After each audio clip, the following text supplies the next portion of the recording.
Recording in progress. Maksudnya? Bakit ano ka?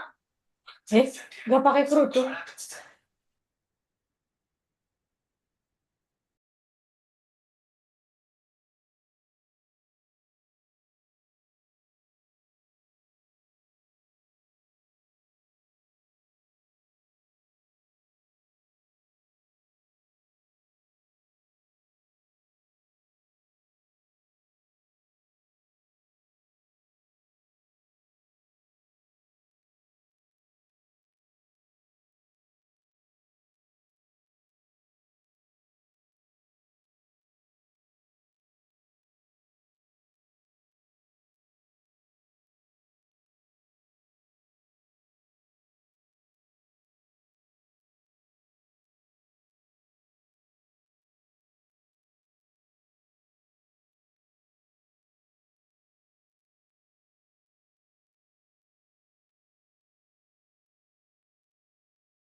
Hindi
Mai.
Ya Allah.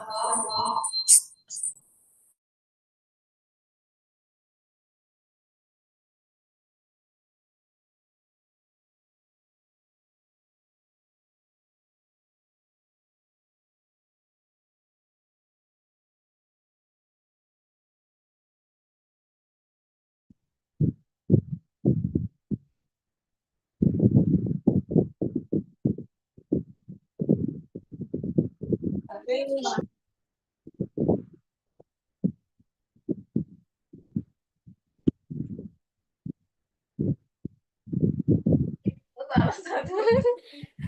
lihat kayaknya.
Mana?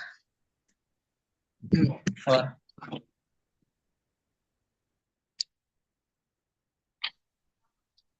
Apa nih?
Bismillahirrahmanirrahim. Assalamualaikum warahmatullahi wabarakatuh. Waalaikumsalam warahmatullahi wabarakatuh. Waalaikumsalam warahmatullahi wabarakatuh. Ladies and gentlemen, I will first of all like to confirm whether if my voice is audible. Can you hear me loud and clear? Yes. Thank you so much. A very good afternoon to each and every one of you. My name is Mahmoud Sen, and I am honored to serve as the moderator for today's international seminar on education organized by the Faculty of Teacher Training and Education, Universitas Muhammadiyah, Purwakarta.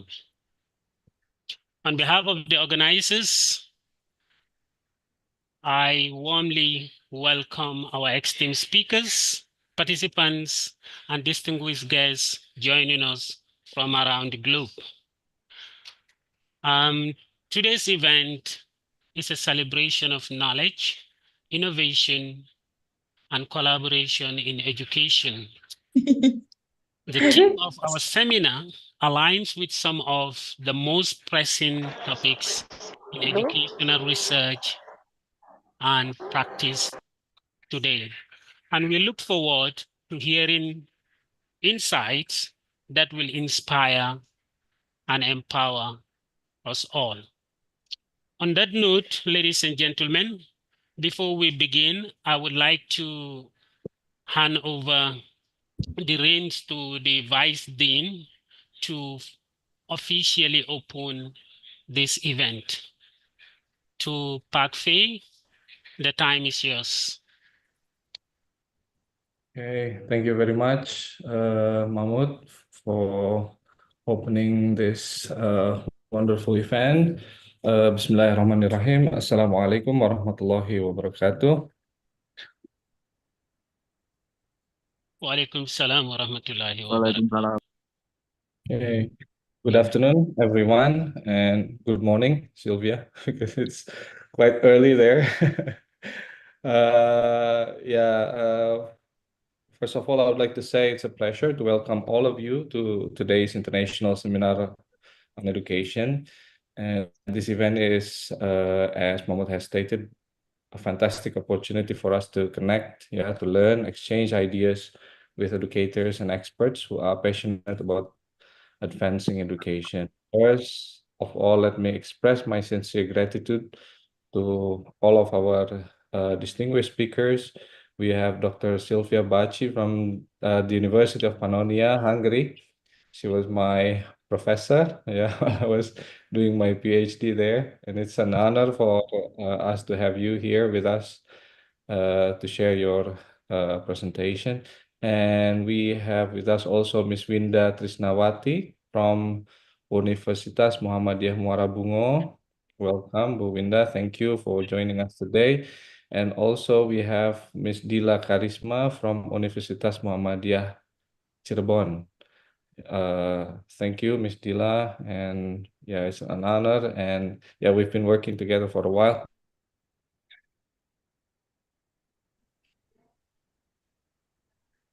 It's good to see you again. Again, I would like to say thank you for all the distinguished speakers for sharing your time and expertise with us today. I would like to thank the moderator also for guiding today's seminar. And to everyone here, I would like to encourage you all to make the most of this opportunity. Please participate actively. You can ask questions, engage with the speakers, and also fellow attendees. And thank you. That's all from me. And I hope you enjoy the event. Thank you very much. Thank you so much, Park Faisal Aziz. Ladies and gentlemen, we had it all.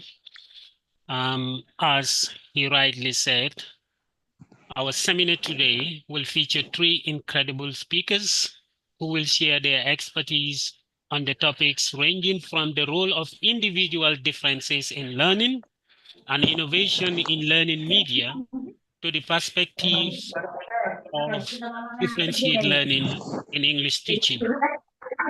We aim to not only learn from their presentations, but also engage in a thought-provoking discussions during the Q&A sessions. Each speaker will be given 30 minutes to do her presentation, which will be followed by a 10-minute Q&A session. Before we begin, ladies and gentlemen, a few reminders to ensure a smooth session. Kindly keep your microphones muted during the presentations and use the chat box to post your questions. During the Q&A session, we will address as many of your questions as time permits. Now, ladies and gentlemen, it is my great pleasure to introduce our first speaker, Dr. Sylvia Baci. Dr. Sylvia, are you with us? Yes, I'm here with you, and thank you very much for the invitation. And I hope you can hear me. Sure, we are hearing you loud and clear, Doctor. Okay. And thank you so much. We are honored having you.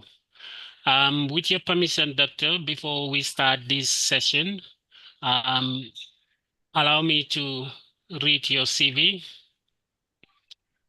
Ladies and gentlemen, Dr. Sylvia Batti is an associate professor at the Institute of Hungarian and Applied Linguistics, University of Pannonia. Dr. Batti's academic journey is marked by dedication and excellence. She earned her BA in English Education in 2006 and her MA in English Education, Literature and History in 2007 from the Transcarpathian Hungarian College in Ukraine. In 2011, she completed her PhD in linguistics at the University of Pannonia, focusing on psycholinguistics, bilingualism, and second language. Dr. Batti's academic pursuits have taken her across borders. She conducted impactful research and teaching engagement at Trinity College, Dublin, and Comenius University, supported by prestigious grants such as the Vice-Grad Fund Scholarship, Erasmus Professional Practice, and the Hungarian Ministry of Education Scholarship. These opportunities have enriched our understanding of language education and multilingualism, enabling her to contribute significantly to international projects.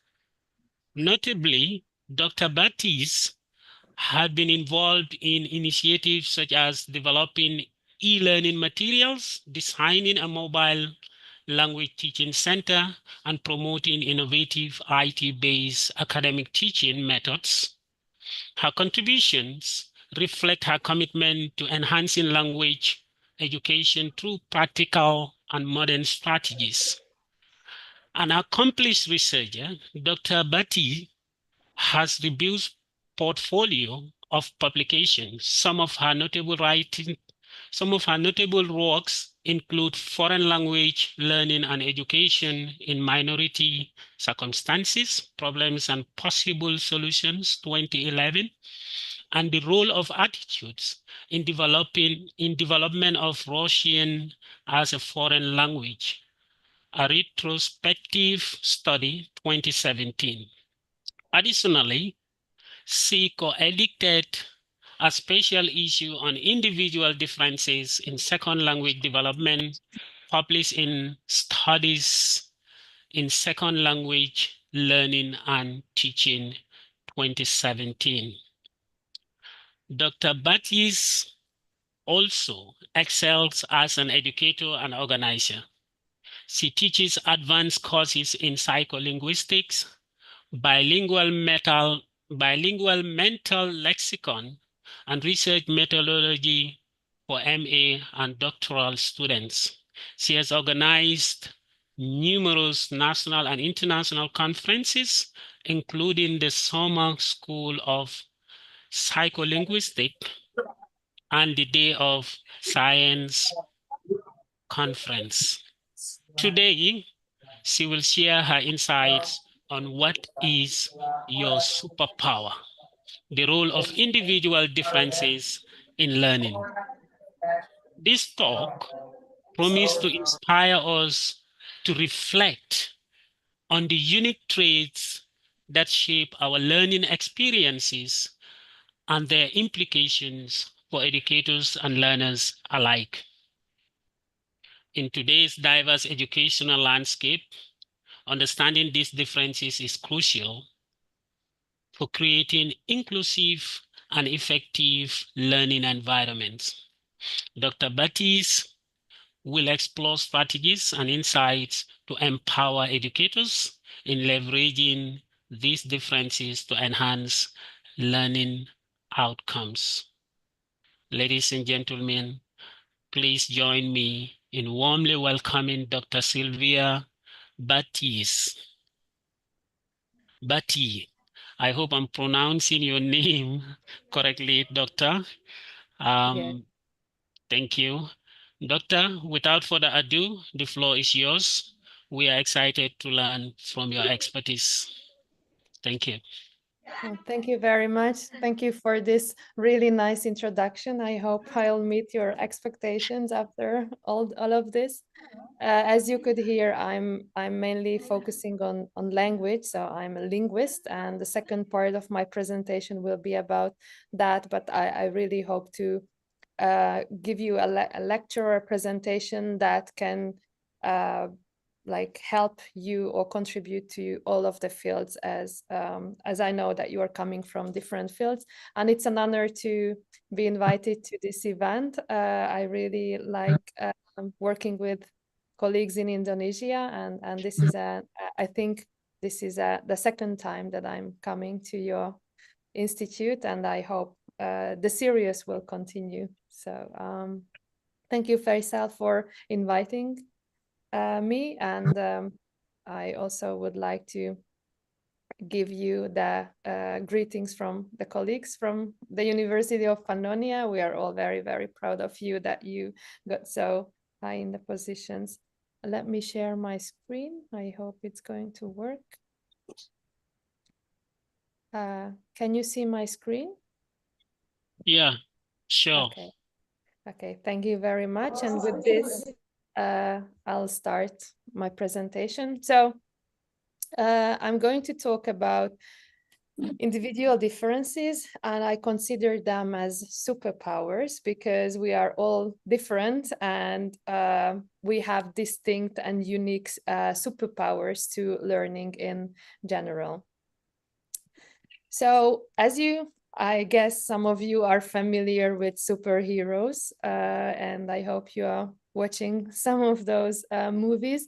So you are probably familiar with Spider-Man, and Spider-Man's superpower is to create spider webs at will. Then we have Captain Marvel. Captain Marvel's powers include enhanced strength, stamina, agility, and durability, as well as she can fly, and almost she's got total immunity to toxins and poisons. And maybe you are also familiar with Thor, who is another superhero, and his powers lies in his hammer Mjolnir. So if you think that superpowers are limited to superheroes, you couldn't be more wrong, because we all have as I said, we all have our superpowers, and they lie in individual differences. So when talking about individual differences, in simple terms, we can clarify them as features or characteristics that make people different, and they lead to different learning paths and different learning outcomes. As it is captured by this picture, you can see that the fish are all different in shape, and one took another direction. So those are individual differences. If we want to give a more specific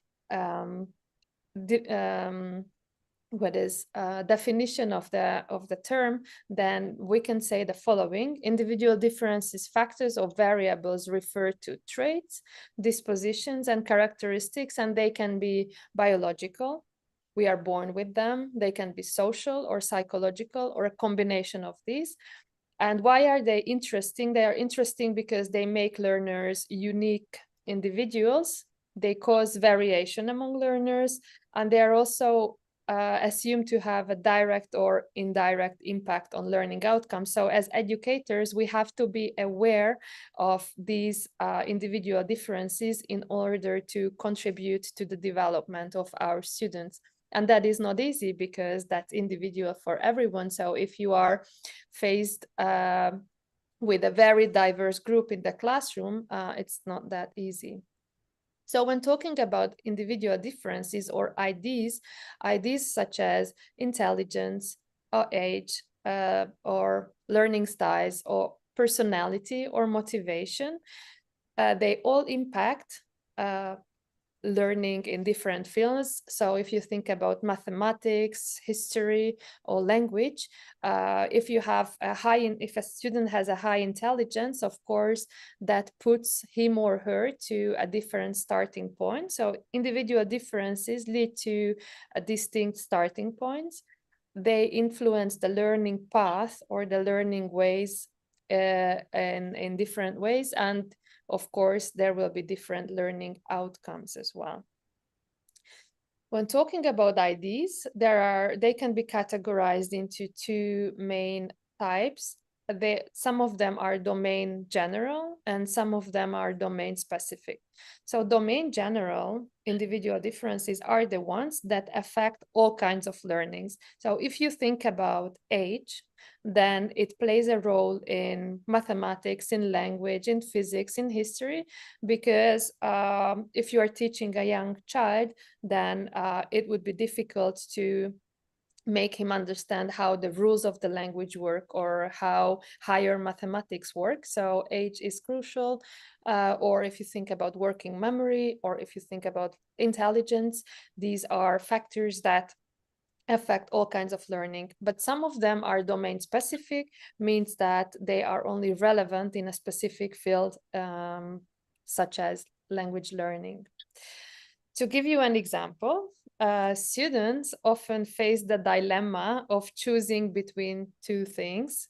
Both of them are very important, but not only students, us too, between homework or assignments or academic work and social media or watching the next episode of your favorite series. So to become or to get engaged or to remain engaged with academic work, students need diligence, right? So, and also to resist the temptation of checking your Facebook, Instagram, TikTok, etc., you need diligence to be engaged with your academic work.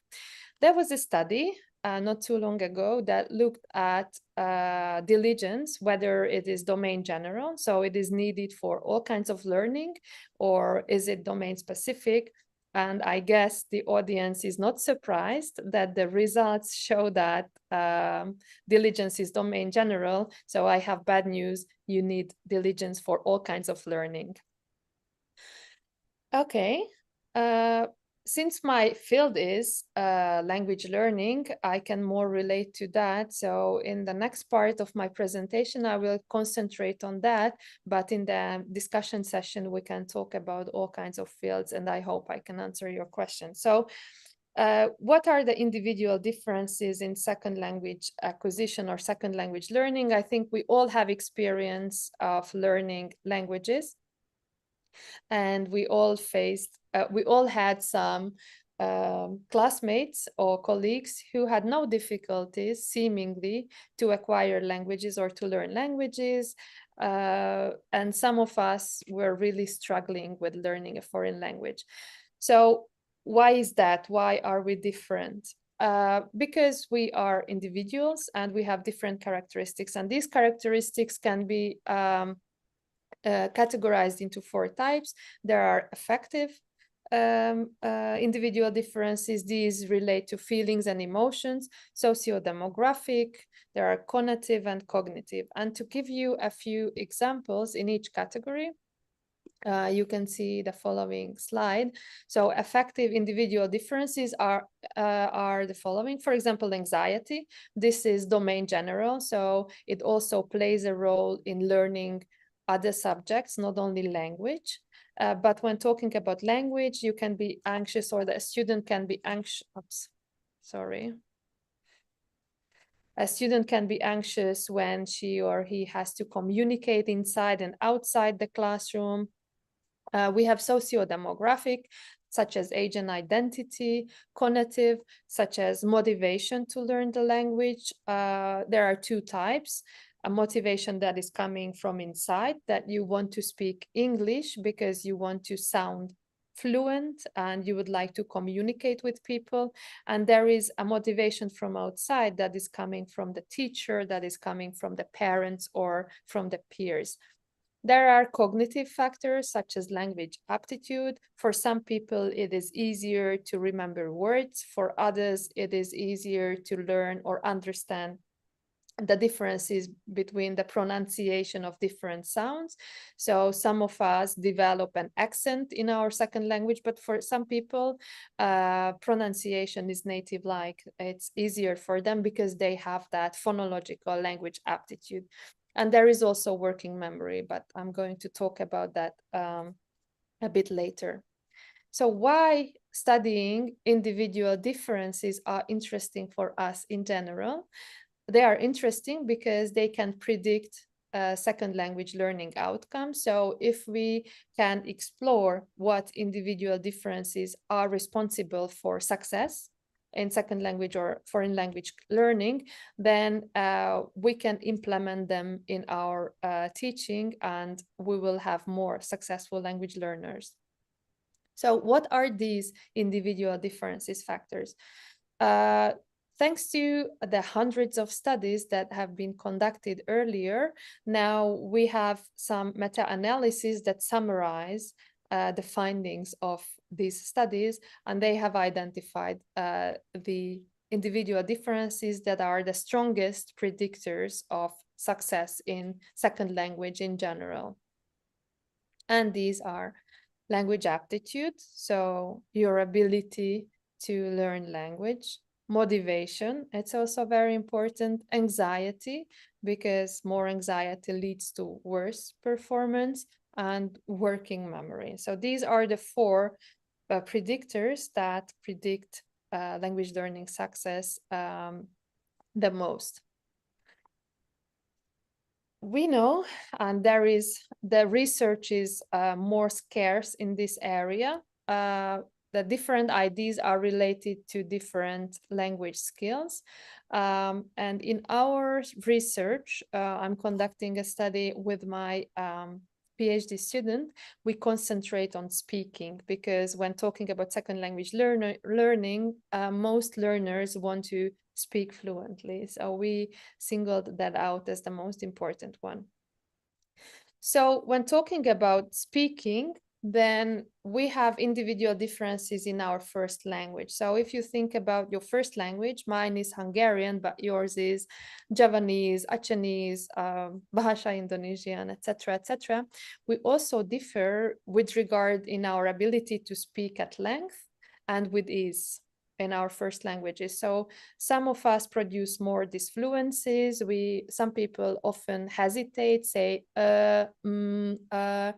etc., etc., or we make mistakes. So we have differences in our first language in terms of fluency.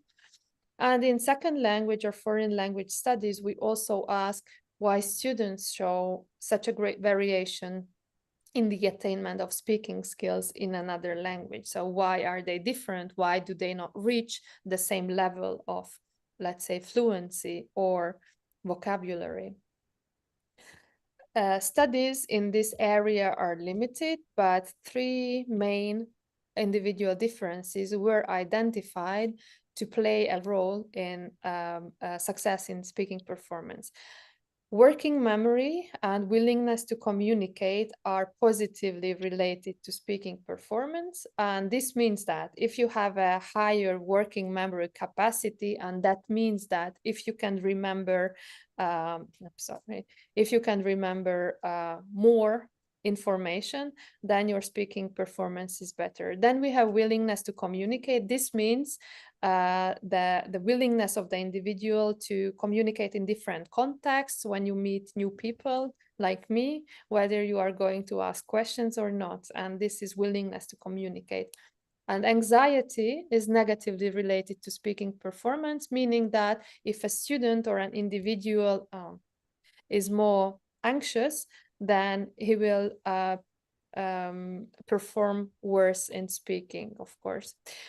Anxiety and willingness to communicate are concepts that are dynamic. It means that they change from moment to moment, from task to task. So, for example, if you have a grammar task or a speaking task, then anxiety can change, or the level of anxiety. So Because these concepts are dynamic, we decided not to include them in our study because our study is cross-sectional, and that means that we didn't look at the development of speaking, but we collected data at one point in time. So we focused on working memory, and I said that working memory is limited. It has a limited capacity in terms of what it can store. So for example, if you hear a few numbers such as 3, 9, 11, 12, 7, then your capacity is limited to remember the number of numbers. And you only store information for a few seconds, for about 12, 20 seconds. So this is why if you have to remember something quickly, you try to rehearse it in your memory. Yeah, so if I share my phone number with you, for example, and then if you don't have anything to put it down, then you have to remember it or rehearse it until the point you can put it down somewhere. So that's the working memory. And here you can see the integrated conceptual framework of the working memory, and only the components that have been found to be related to second language acquisition are depicted. Let me briefly describe what we see here. It looks complex, but it's not very complex. So we have the long-term memory. This is where we store our knowledge of the word in general. So we store here our languages, our first language, second language, all the languages, the words from the languages, the rules, the grammar of the languages, etc. Then we have working memory or short-term memory, and this has two components. One is the phonological working memory, these three, and we have the executive working memory, this part, the second part. The phonological working memory is a simple memory because it only serves to store information for a short time. So the example that I shared earlier, like you have to remember a few numbers, verbal memory, then it is stored in the phonological working memory, and the articulatory rehearsal helps you to rehearse the numbers or the information until it goes into the long-term memory. The other is the executive working memory, and that has three parts: inhibition, shifting, and updating. This is more complex, so I'm not going to go into details. But for example, inhibition means that when you speak, you have to select information and inhibit irrelevant information. So you select words from your one language and you inhibit the other language. You try to suppress your other languages. So now I'm speaking and I really have to inhibit my Hungarian in order to give way or activate my English. I hope that was clear. In our research, we focused on phonological working memory and executive working memory, and we chose shifting from that. So what was the goal of the study? Just briefly about our study and the results, because this is an ongoing study. So the goal of our study was to understand, or is to understand, the factors that contribute to differences between students in their first language and second language speaking skills. And here we are talking about bilingual students who are Hungarian native speakers, and they are learning English at a university. So they are English majors, basically. So to translate the objectives of the research to research questions, we asked, what is the relationship between individual differences variables and speaking performance in the first and the second language? So L1 stands for the first language or the mother tongue, and L2 stands for the second language or English or foreign language.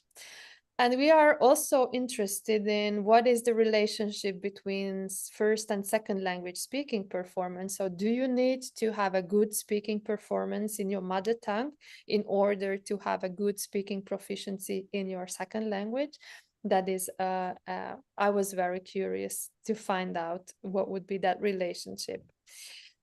And so from the individual differences that I presented in the first part of my presentation, we chose the two types of working memory. And we also looked at language proficiency and language use. And speaking measures, so speaking proficiency was operationalized or was measured as students' lexical diversity, so how diverse their vocabulary is in their first and in their second language. And we also looked at fluency, so how fluent they are in speaking. As I said, this is an ongoing study. We had some difficulties getting participants. So far we have 16 participants, but we are lucky enough to have given permission from some schools in Hungary to get data. So in January, it seems that we are going to have hundreds of participants, and I hope in the future I can also share the results with you. So now we have 16 participants. Their mean age is, or average age is 24, and they are all English majors. And just briefly about the instruments that we used for this study. First of all, we developed a language experience questionnaire, and this was piloted and standardized for the Hungarian context. There are other questionnaires to measure bilingualism or language use of the person, but we had the experience that all these questionnaires are very general, and they do not really have detailed information about how often a person uses his languages in different contexts with different interlocutors. So in this questionnaire, we asked about general demographic data and health. So that, whether someone is taking or any kind of substances. We also asked about social and economic status, and that was operationalized as the parents' education, occupation, and the languages they speak. We also asked about the language history, their self-reported language proficiency. So how do they think their language proficiency is in reading, writing, speaking, and listening? Then we had very detailed question about the percentages of when and how and for how long the languages are used in different communicative contexts. We also asked the participants about how often they switch between the languages, and that is normal for bilinguals. We often switch between languages. Yeah, so we piloted the questionnaire. The questionnaire is working, it's reliable, and we also validated the language proficiency questionnaire, because many scholars say that it is not reliable to ask the participant how they rate their language proficiency. So we decided to validate it with an objective measure, with a C-test, and it seems that it is also reliable. For the working memory, as I said, there are two types of working memory. For the phonological working memory, we used a digit span task, and here the task is to retell the numbers that the person hears. So for example, the task would be to retell the numbers that I'm saying now: 3, 4, 2, 5, 7. Yeah, so that's not easy, and the participants didn't really like this task because it's very demanding. It's difficult to keep this in your memory.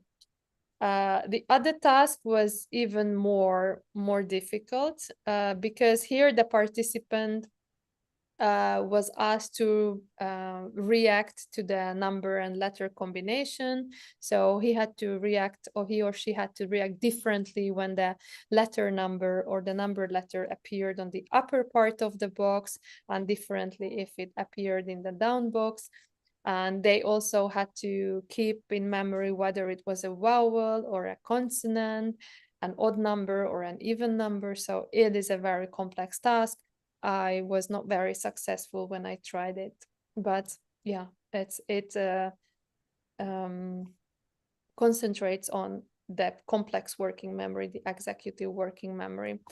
Speaking, we also measured speaking with a storytelling task. So there is this famous task, the Frog, Where Are You cartoon, where participants had to narrate what is happening in the cartoon. It is a very interesting story when there is a boy with his dog and they have a frog. The frog escapes during the night and they got into all kinds of adventures to find the frog. So it's a 29 pictures story, and it results in a nice speech sample that can be analyzed later. So we analyzed the lexical diversity, the vocabulary of the participants in their first and in their second language, and also their fluency, the words per minute. And the final task that we used to measure speaking was the verbal fluency task. So for the semantic fluency task, the participant received a category, animals, and he or she had to list as many animals as she can within 1 minute. In the first language and in the second language, that sounds easy, but it's not. And the second is even more difficult because it's a phonemic fluency task. So the participant was given a letter and he had to list as many words as he can, starting with that letter. And it's difficult because our mental dictionary is not organized as a dictionary, as a printed dictionary, but it's organized according to meaning. So for example, if you have to list animals, that's easier because those are at least related to each other in meaning. As for the procedure, we had a call, and in the call we asked participants to register, and we also promised them some kind of gifts. They are not very active in contacting us, unfortunately, from the university. So we asked them to complete the questionnaire that was online, and then we had 2 sessions, one in English that was done by my PhD student, and the other was in Hungarian. Just briefly about the results, because I'm not sure I have too much time left. These are the descriptives. So as you can see, the first language and their second language based on the questionnaire, these numbers for the L1 are always bigger, which means that they are more dominant in their first language than in their second language. And here you can see the results of the working memory. So when they had to retell the numbers, then on average, they could retell 6 numbers. So that is the average capacity of their working memory. Some of them could retell 9 numbers, and that is exceptional. Here are the performance measures. Again, here participants were better in their first language in all of the tasks. In some tasks, this difference is also significant. However, in the discourse fluency task, they were better in English. So remember that we asked them to narrate the cartoon, and we measured the words per minute. And in English, the words are shorter, so that's why their discourse fluency was better in their first language. Let's see the answers to our research questions. So what is the relationship between the individual differences factors and the first language speaking? And what you can see here, that there is a strong positive and significant relationship between first language proficiency and first language lexical diversity. So if a person rated his or her proficiency higher, he also produced more diverse vocabulary. So that confirms the questionnaire. So it works. If you rate yourself higher, then you also perform higher on the objective measures. And you can also see that the working memory measures were related to the fluency measure. So if your working memory works better, then you are more fluent in your first language.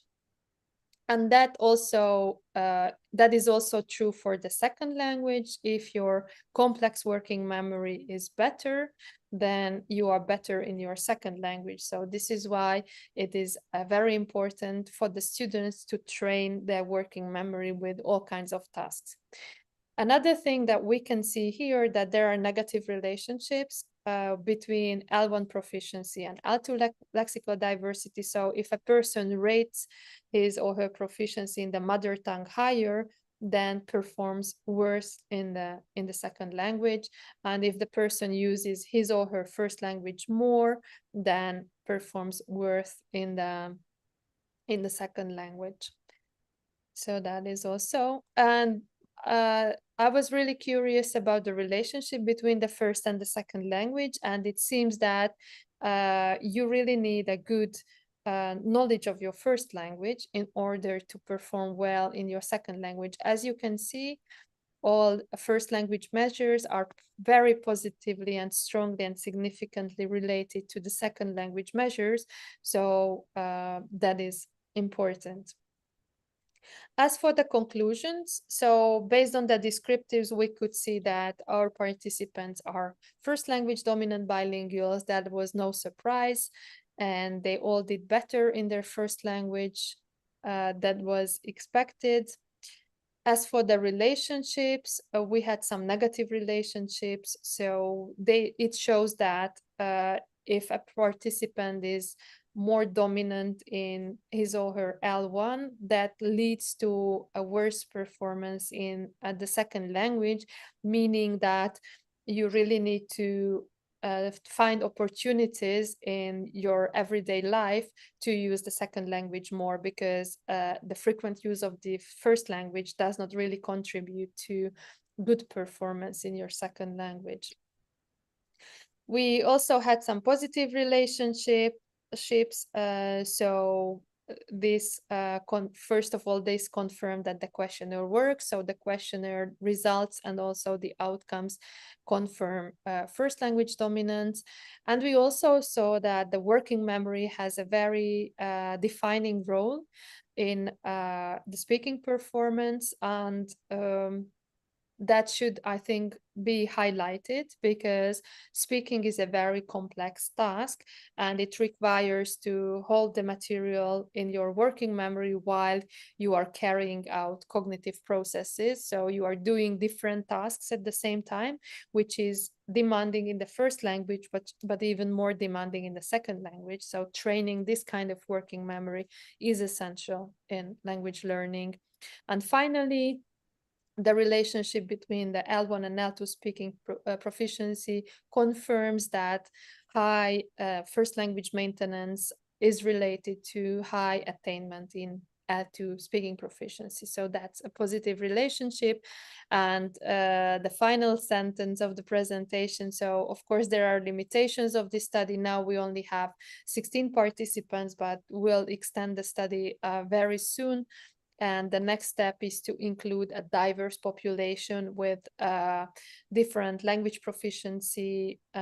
We are targeting schools in the capital, but also in the countryside, different socioeconomic statuses, etc., etc.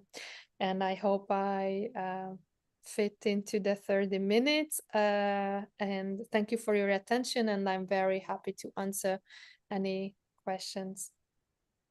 Thank you. Thank you so much, Dr. Sylvia, for that enlightening presentation. Like she said, ladies and gentlemen, we will now open the floor for questions. It is going to take about 10 minutes. Dear participants, please type your questions in the chat box, or if you would like to ask directly to Dr. Sylvia, you may raise your hand and then unmute your mic. Then you will be given the floor to ask your question directly to Doctor. Thank you. So while we wait for question, Doctor, I would like to ask, from your experience, what practical advice can you offer to educators, especially those of us who are educators to be who wants to become teacher in the future in addressing individual learning differences in the classroom?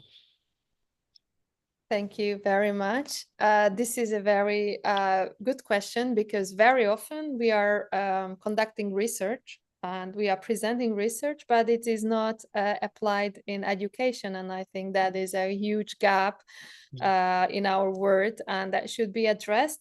In our field, it has started to be applied, but there are only some instances.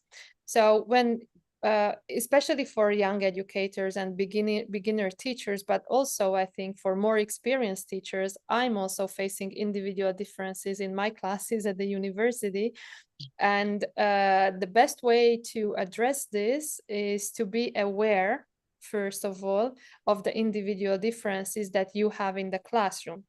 And one of the things that really plays a role in all kinds of learning, and I guess you, Dr. Mahmoud, also would agree that motivation is important for learning. Yeah. And we don't have any kind of knowledge about our students or our pupils in the schooling or in the classroom. So to start with, it would be nice to explore their motivation level, and that can easily be addressed by using a questionnaire. We have many questionnaires. So you start the academic year, and then in a few weeks' time, you distribute a questionnaire or any kind of instrument, and you ask the students to fill in the questionnaire anonymously, because if it's not anonymous, then they will answer according to what you want to hear. So make it anonymous, ask them how motivated they are, and then you will find out who is motivated and who is doing it as a compulsory subject. And then if they are not motivated from inside, then you really need to find out how to motivate them. And that can be done in several ways. In linguistics, we have all kinds of tasks that you can use to enjoy the classroom, but I'm sure that in your fields, you also have like gamification or any kinds of tasks that help. Yeah. That is one. So motivation is crucial. And there are some other things that are given and cannot be changed. You can change the motivation level, but you cannot change, for example, the working memory of the student. And so that should also be explored at the beginning of the academic year. So you have this task. If you are interested in these kinds of tasks, I can send them to Faisal later, and he can share these with course. you. Okay. And so you measure their working memory. You will find that some students are better than others.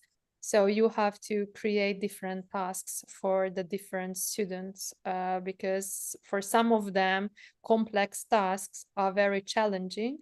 So you can break the task down into smaller components, and then from simple tasks, you build more complex ones. And there are other instances. Thank Wow. you for Thank the you. question. I hope Thank this you. answers. Yeah, yeah. Obviously, it helps a lot. Thank you so much for the answers and for sharing your experience with us.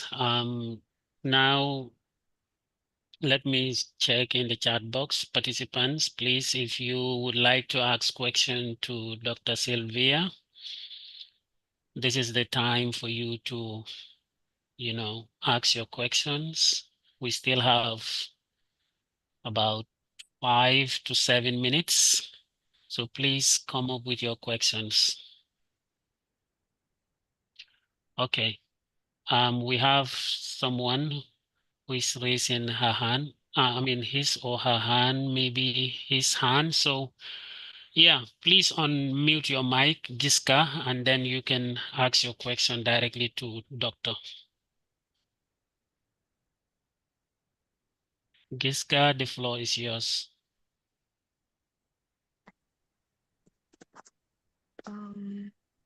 Gimana nih? Okay, thank you, Sir Mahmoud Saine. So I really like your presentation, ma'am. I would like to ask about the current development of education related to technology. So this is my question: is what is the role of of technology in supporting the development of individual learning superpower, especially with tools and platforms to personal learning style?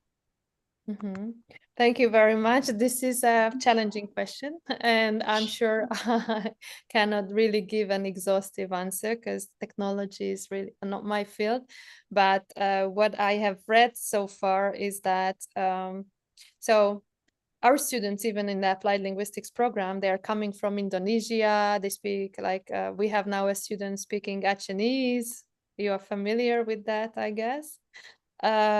So they say that, okay, gamification is important in the classroom, using technology is important in the classroom, but now what we are asking about technology is what kind of technology is useful for enhancing learning, because we are all familiar with ChatGPT. We all use probably ChatGPT, and there are those huge questions that are not being asked. And I think that there is a huge gap in research, like how ChatGPT can contribute to learning and to language learning, because what we experience now, and I can only speak from experience, that for some students it is not helping in the development of their writing, because they ask ChatGPT to summarize studies and they have a ready literature review, and that is good for their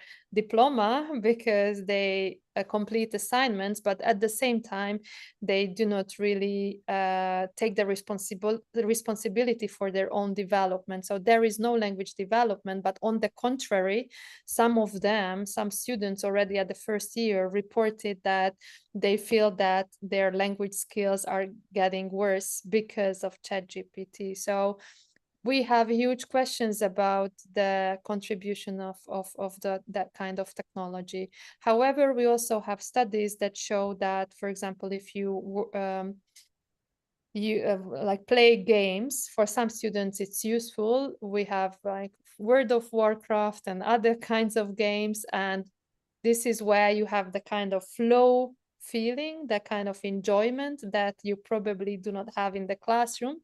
So if you have such extracurricular activities such as gaming, then that can contribute to language development, because there you acquire or learn language without noticing. So that is kind of implicit learning, while in the classroom you have very explicit learning, and implicit is always better. So there are, I cannot answer your question. I can only raise these questions, and I hope that some of you will soon conduct some research in this field, because I think we all experience the problems with ChatGPT and AI. So they help a lot, but they also make a lot of harm in education in general.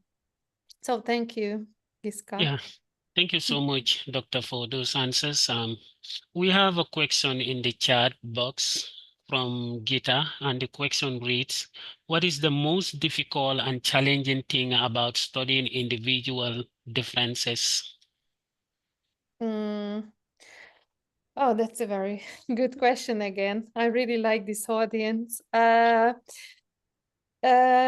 It's difficult to study individual differences, such as, for example, attitudes, or some kind of really subjective concepts, because participants are not always honest. So if you ask a person, what is your attitudes towards learning English, then of course you will get a very positive answer, because he or she thinks that you are doing this research because you want to hear a positive attitude.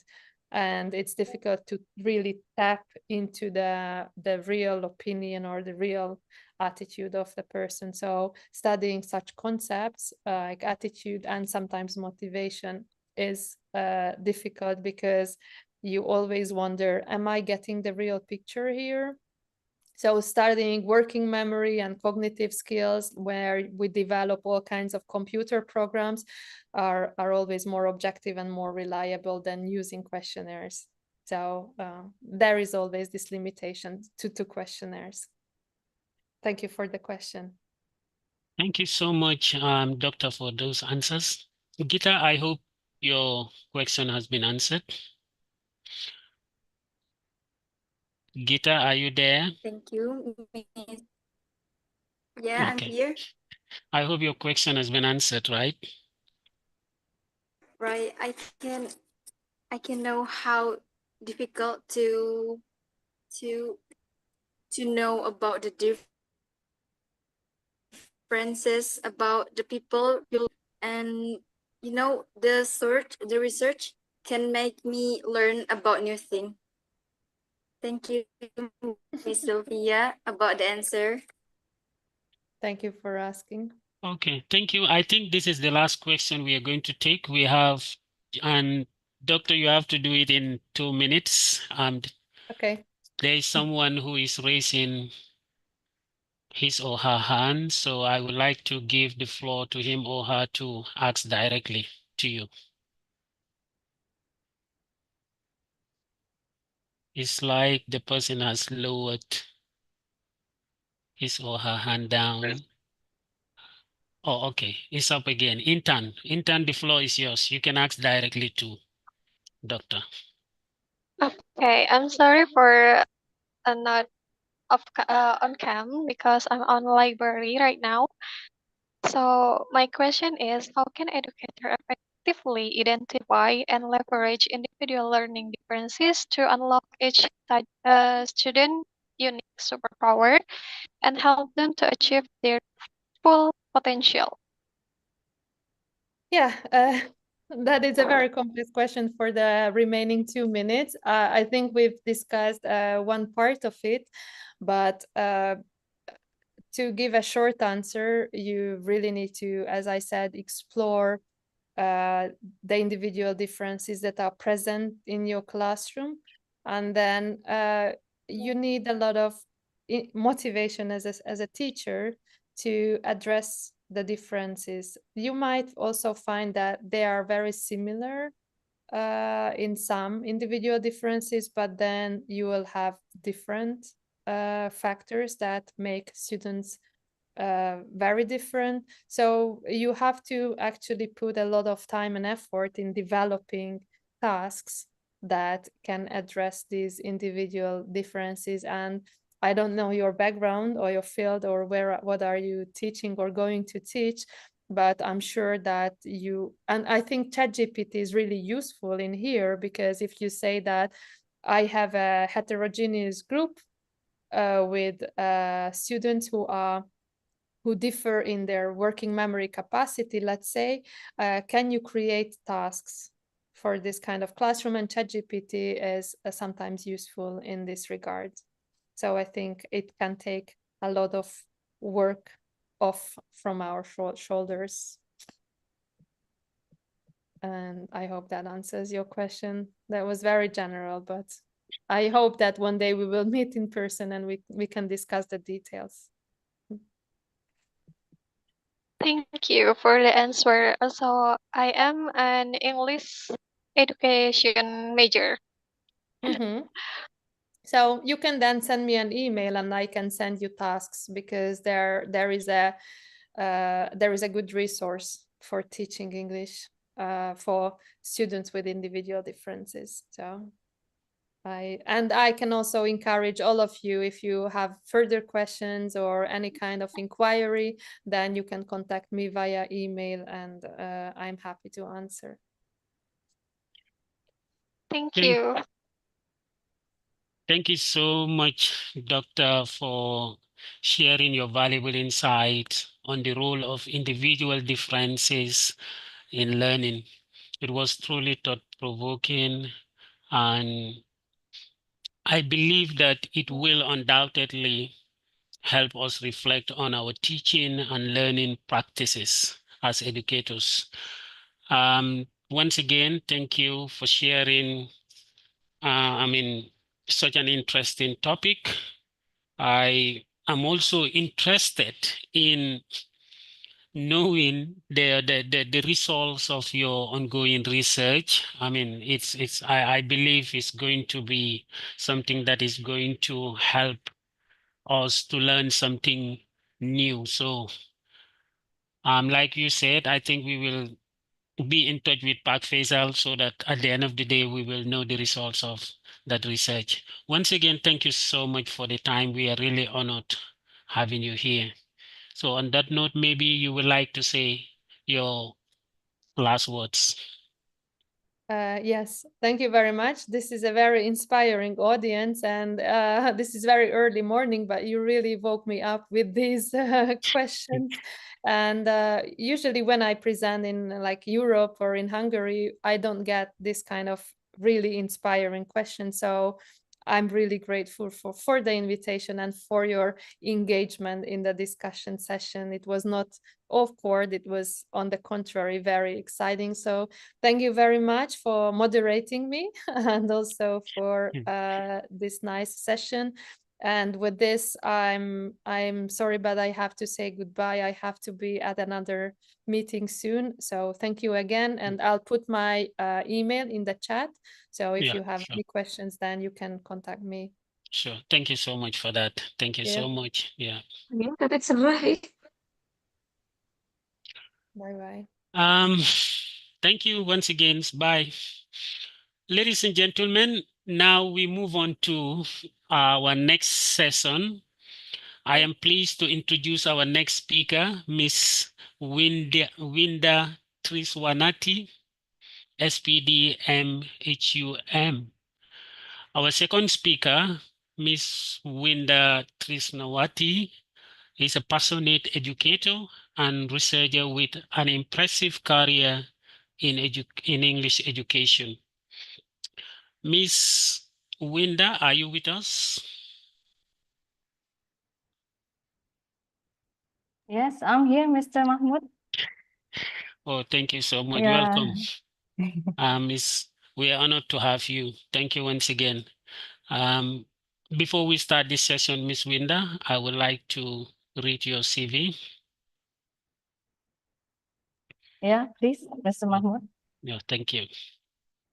Miss Winda began her academic journey with a bachelor's degree in English education from Universitas Bung Hatta, graduating in 2011.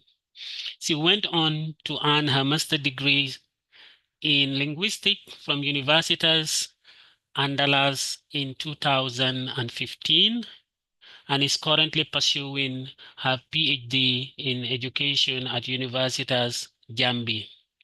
Her professional career is equally remarkable, starting as a pioneering teacher at Montessori School Pandan. She transitioned into higher education as a lecturer at Universitas Muhammadiyah Muara Bungo. Over the years, she has taken on various leadership roles, including secretary and chair of English education program, and most recently, dean of the Faculty of Technology, Health and Science. Ms. Winda's dedication to advancing education extends beyond the classroom. She has actively participated as a presenter in numerous prestigious international conferences, including the International Conference on Global Education, the TEFLIN International Conference, and the International Seminar on Linguistics. Her research focused on English education, linguistics, neurolinguistics, and the integration of innovative technologies into learning. Today, she will discuss empowering education with augmented reality, innovation in learning media design. This fascinating topic, ladies and gentlemen, promises to explore how cutting-edge technologies can revolutionize teaching and learning practices. Please join me in warmly welcoming Miss Winda Trisnawati, SPD, MHUM. Thank you so much, Miss Mr. Mahmoud. Miss Thank you so Winda, much. the time is yours. Yeah, thank you so much. Okay, Assalamualaikum warahmatullahi wabarakatuh. Good afternoon, ladies and gentlemen. Waalaikumsalam. Yeah, I'm grateful here. Walaikum salam. It's an honor because in this international seminar on educations for the students on English education department in Universitas Muhammadiyah Cirebon, Universitas Muhammadiyah Purwokerto, and Universitas Muhammadiyah Muara Bungo as a participant here. Firstly, the honorables of the Dean of the Faculty of Teacher Training and Educations, Universitas Muhammadiyah Purwokerto, and the Honorable the Vice Dean of Faculty of Teacher Trainings and Educations, Universitas Muhammadiyah Purwokerto, and then the Honorables the Dean of Faculty of Teacher Trainings and Educations of Universitas Muhammadiyah Cirebon, and then the Honorables of the Dean of Faculty of Teacher Trainings on Educations, Universitas Muhammadiyah Muara Bungo, and then warmly welcome to all the participants who has joined in these seminars. Okay. Today, I have to share the insight about the topic about the empowerings in education with augmented reality. It's kind of innovations in learning media designs. I think all the participants here, the students that will be teachers in the futures.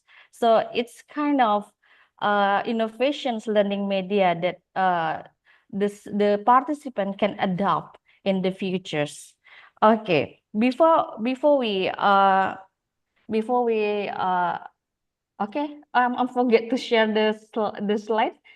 Yeah, Okay. for the meantime, as you're sharing, I would like to inform the participants to download the Animal 4D Plus Oh yeah, in yeah, their Play Store. You yeah, go to your Play Store app and then download the Animal yeah, 4D application. yeah. It For will all, be very necessary for this session, please. yeah, for all the participants, please download the Animal 4D Plus on your Play Store or your App Store because And yeah, I just want to remind you that you have 30 minutes for your presentation, and then it will be followed by a 10-minute Q&A session. okay. Yeah. First, maybe for the participants, you can download Animal 4D Plus on your Play Store or App Store. I want to show you about AR flashcard that it is the pictures that it's not the common flashcard. It's augmented reality flashcard. So if you have downloaded the Animal 4D apps, we can start to scan this flashcard. But before, I want to ask you about, have you used augmented reality before? Okay, for the audience, can you scan the barcode to answer this question? Because I need your answers to know how many students that have used augmented reality before. Realizedly or unrealizedly, you have used augmented reality before. Okay, you can scan the barcode, or maybe you can go to your browser and then you use the URL classpoint.app and then join with the class code. Okay, 3 participants joined.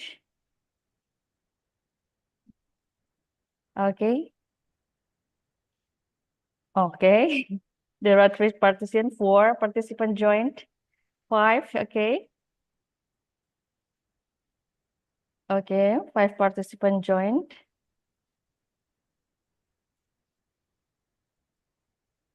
Okay, I will wait it, but it's not too long because I have only 30-minute time 30 minutes, from yeah. Mr. Mahmoud. So participants, please let us join. I mean, Okay, come on. come on, need your guys, let's I move need on. I need your answers. Yeah. It's Katim, yeah, okay.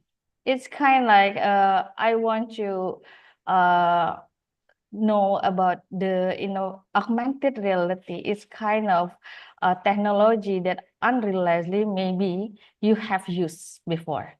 So I need your answers to know you realize that you use augmented reality or not, like that. Okay, 30 participants joined.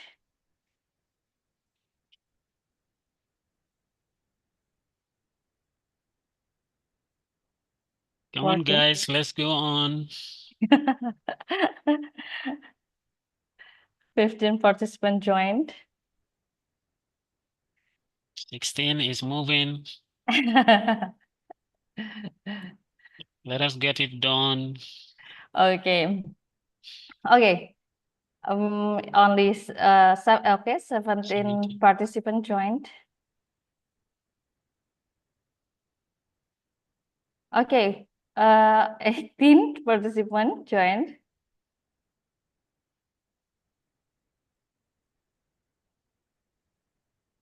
There is no participant. Okay. We start the question. Okay. Yeah. 18 participant who has answers A, yes. Okay, good. It means that the participant realize that maybe they have used augmented reality before. But after these questions, I want you to scan these pictures, these animal pictures by using Animal 4D Plus.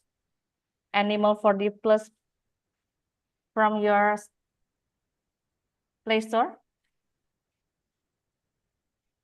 Okay, please scan these pictures. Have you scanned these pictures? If you have scanned, please raise your hand.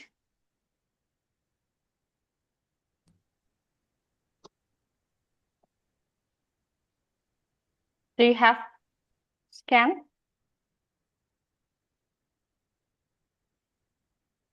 Okay, Ibrahim Movik. Okay, Ibrahim, what do you see on your screen? So, okay, Yeah. thank you for your opportunity to make me speak in this conference. Yes, my name is Ibrahim, and I have already downloaded the Animal for the Plus app. And when I scan the animal pictures Yeah. on the screen, the animals came to life. It is like, it walks by itself. Yeah. Is it And, move or not? Is it Yes, move? yes, it does move. It's like And, realistic.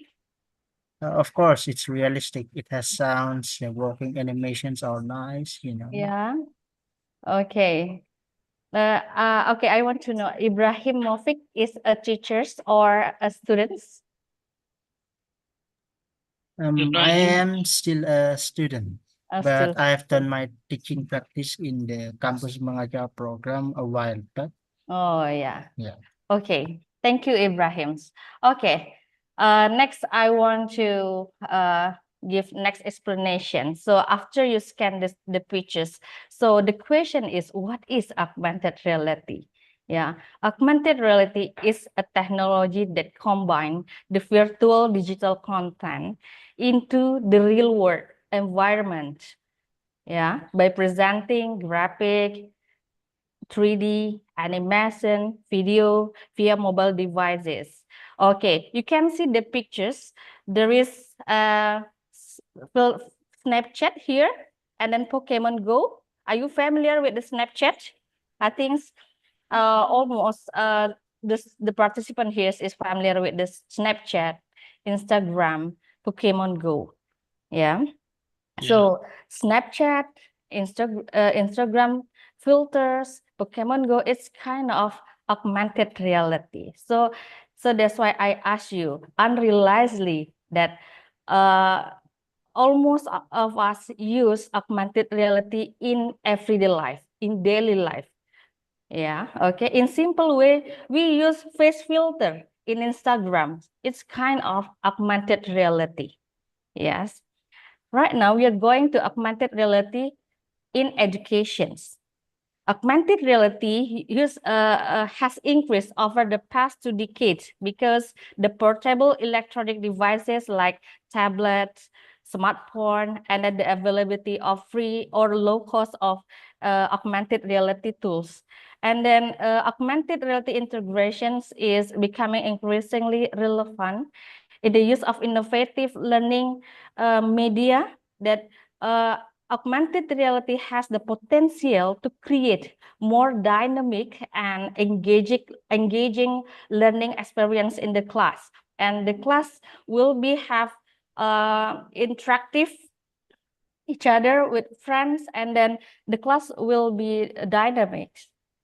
And then based on the IB Times about the adoptions of technology, there are technology that say that 70% Americans who are unsure what is augmented reality.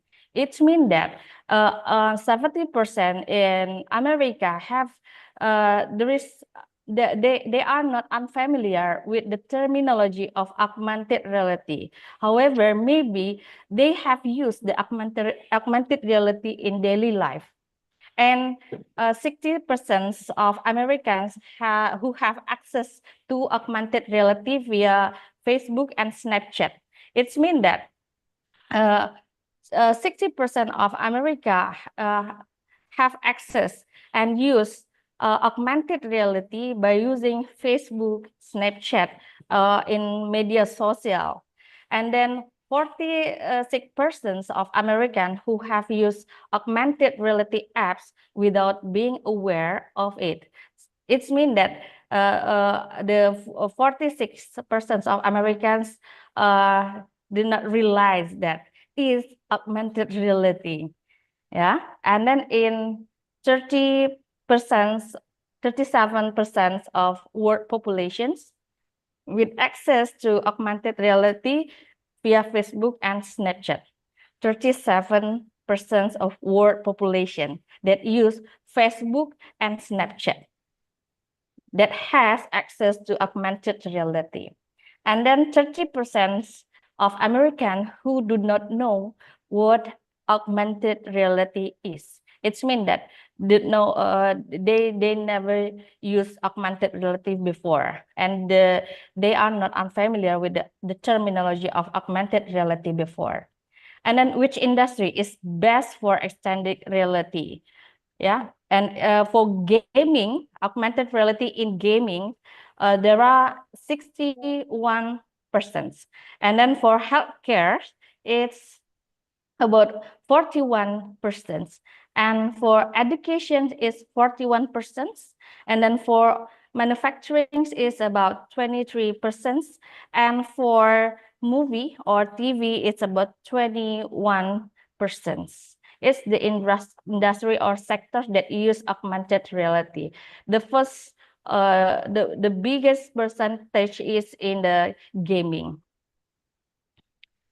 And augmented reality in education is used as a learning media. There are so many teaching materials that integrated AR technology right now, like AR flashcard, like storytelling book, AR. That is can help the students to make engage the class will be interactive, and then make the students can understand the abstract concepts of the topic to be clear enough, because on the augmented reality, we can see the visualizations, the visualization of the abstract concept in the real environment. So it makes the students more easy to understand about the topic or the material. For example, in learning English, we teach about vocabulary, for examples. For example, in this picture is balok, yeah, cube. So by using AR flashcard, the cube will be come into the real environments. The visualization is more dynamic. It make the students have the enthusiastic and the high motivation to know about this topic, and it will be increase the curiosity about what topic again, what vocabulary again that the teacher will want to give to this class, for example. So the augmented reality in learning media can help the engagement in the classroom. And then AR position, based on the cone of experience, the experienced students gain when using augmented reality as learning media can be 50% or 70% or even 90%. The meaning of the percentage of the cone experience is how much learning material or experience students can remember about the topic.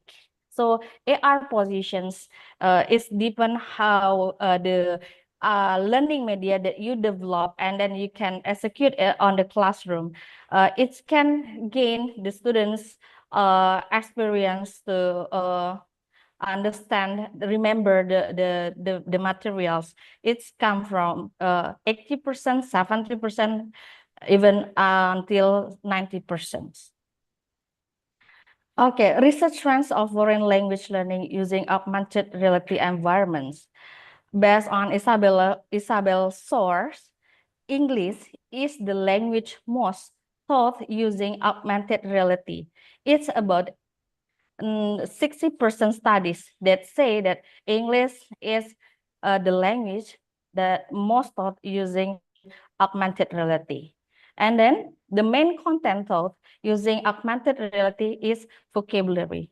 It's found about 70% of studies. And then the main target group are higher education is about 40% of studies. And then primary education is about 37% of studies. So augmented reality is considered to increase motivation and reduce students' anxiety in the classroom. And augmented reality is also considered to be able to create more immersive and student-centered learning environments. Is the research based on the Isabel source. Actually, in these occasions, I need your answers about in what sector do you use augmented reality? You say that you have used augmented reality before. So there are some sectors. There are gaming, healthcare, education, and entertainment. So I need your answers because actually I am still ongoing to do this observation about the augmented reality in as a learning media. So the population is English education department in higher education in Muhammadiyah University. So in this occasion, I would like to know what sector do you want to use? Do you use augmented reality? Okay. Can you join? Can you join? Okay. There are 24 participants that joins. Okay. I will start. For the all participants, please give your answers.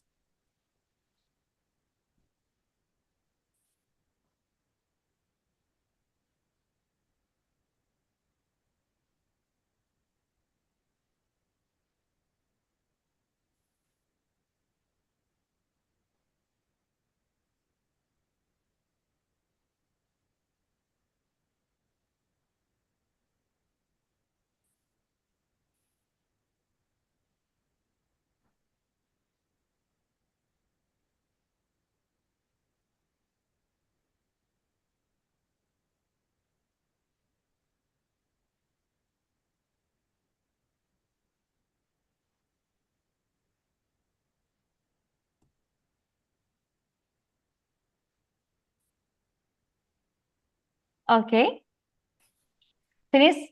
We can close the submissions. Okay. I'm sorry to interrupt you. I just want to remind you that you have about 10 minutes. Okay. Yeah, Thank you, Mr. Mahmud. Okay. you're welcome. The answer is 62% of the participant who has joined is choose gaming sector. Yeah. And then 31% of participants that has joined say that they use augmented reality in education sectors. And then only 1% or 8% that use augmented reality in the entertainment sector. Okay, thank you. Thank you for your answers, all the participants. Yeah, it's kind of maybe unrealistically, the entertain sector is the biggest sector of augmented reality that we have used.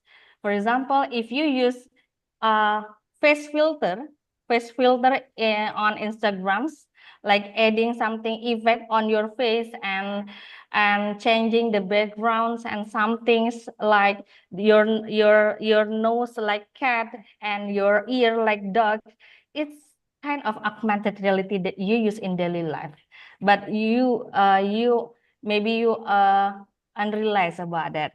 Okay, because I have the limited times, and then it is the last slide, Mr. Mahmud. So I want to give you the Q&A sessions. Thank you, Mr. Mahmud, and the Okay, audience.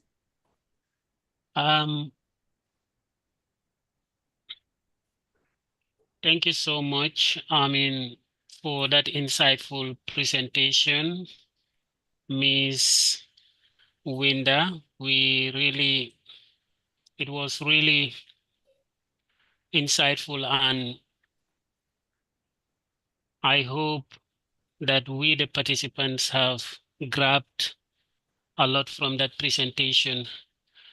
Ladies and gentlemen, dear participants, please, we have now come to the Q&A session, and if you have any question, you may type it in the chat box, or if you are going to raise your hand and directly ask to Ms. Winda, then it's up to you.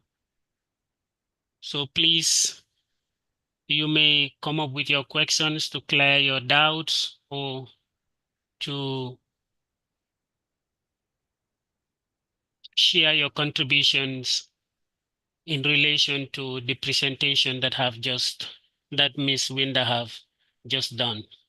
Thank you. So we are waiting for your questions.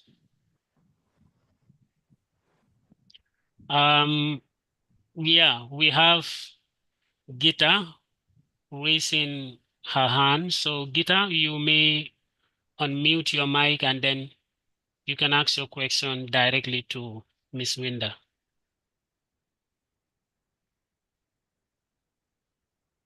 Gita, can you hear me? You are still mute. Can you unmute your mic, please? Okay. Okay. Yeah. Sorry. My name is Gita and I'm from Umuba. I want to ask about how can augmented reality help us to study in English? Okay. Okay. Thank you. You had the question, right? Oh, yeah. Okay. Okay, thank you, Gita. Nice questions. Yeah, augmented realities have in learning English, especially in vocabulary, based on the research the previous research that augmented reality is taught in a vocabulary. It means that if you use gamifications like crossword and snake and ladder game and then AR flashcard, for example, it's kind of the gamification that you can use maybe as educators in the futures. You can design the learning medias like AR flashcards, and then snake and ladder game, and then crossword game that is can improve the vocabularies of the students. It is not just only the students just not just only know about the vocabulary, but the students can remember. It will be the meaningful learning for the students, because the students have visualization that will be, that make the students will remember for a long time. It's kind of that the abstract concept will be clearly visualizations, and then it will be saved on the memory and the long-term memory. It's so helpful for the students, especially in English students, to improve and reaching the vocabulary, for examples. It's kind of the roles or the benefits of augmented reality as a learning media in English language studies, like that. Okay, Gita. Hopefully it answer your question. Miss Gita, Thank you. hopefully your Ma'am question Linda. have been answered. Yes, I can get it to answer. Thank you. Okay. Thank you, Gita. Thank you, Miss Winda, for answering that question. Yeah, thank you. Participants, if you have your question, you may raise your hand, and then you will be given the opportunity to ask your question directly to the presenter. Miss Gita, I think you can lower your hand now, since your question have been answered. Okay. Miss Winter, there is a question in the chat box, and Yeah. it reads, "Hi, my name is Ibrahim from Universitas Muhammadiyah Purwakarta. Is augmented reality still relevant in the field of education? Considering the popular culture now hype, the appearance of AI, virtual reality, metaverse, and so on." Oh, yeah. That is a question from Ibrahim Muvik. Okay. Thank you, Mr. Mahmud. Okay, thank you, Ibrahim. It's nice questions. Yeah. If you ask about is augmented reality is still relevant in education, because there are many more like AI, and then virtual reality is new than the augmented reality like this. Yeah, I think it's still relevant, because if, for example, in virtual reality, it's we use the glasses to see the object. It means that not all the school that have the glasses that have high cost to have it. But in augmented reality, it can all the school maybe can develop the media, because it's low cost, and then it's make the students not only focus on the gadget technology only, but they need the social environment. So and augmented reality is combined the virtual content, digital content, and the real life. So because the students need to need to the social life also in this at school. So it means augmented reality is very relevant than virtual reality. I think it's my opinion, but it's if virtual reality is need high cost, and maybe some of school that can facilitate the virtual reality, but augmented reality is can use for the common school that have low budget to develop it. And I have practiced it in my students to design the learning media by using augmented reality, by using the low cost, and it's work. Yeah, and then my students have practiced and simulate the augmented reality by their design by their self, like make it the AR flashcard, snack ladder based on AR. So I think it's really relevant on in the futures educations. How about the AI, for example? Yeah, you can combine AI with augmented reality in this. For example, when you design the snack and ladder game, you can use the some of box use augmented reality, and the other box you can use the artificial intelligence to make the students can speak, for example, in practice speaking, or just enriching the vocabulary like that. So yeah, augmented reality is still relevant for the futures learning. Okay, hopefully, Ibrahimovic, I can answer your question. Boim, does that answer your question, Ibrahim? Yes, it does answer the question. Thank you Okay. for your clarification. Okay.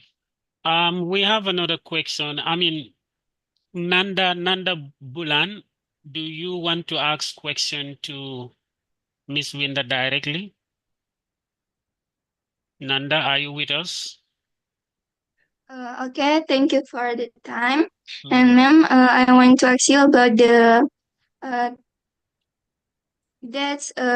you mentioned that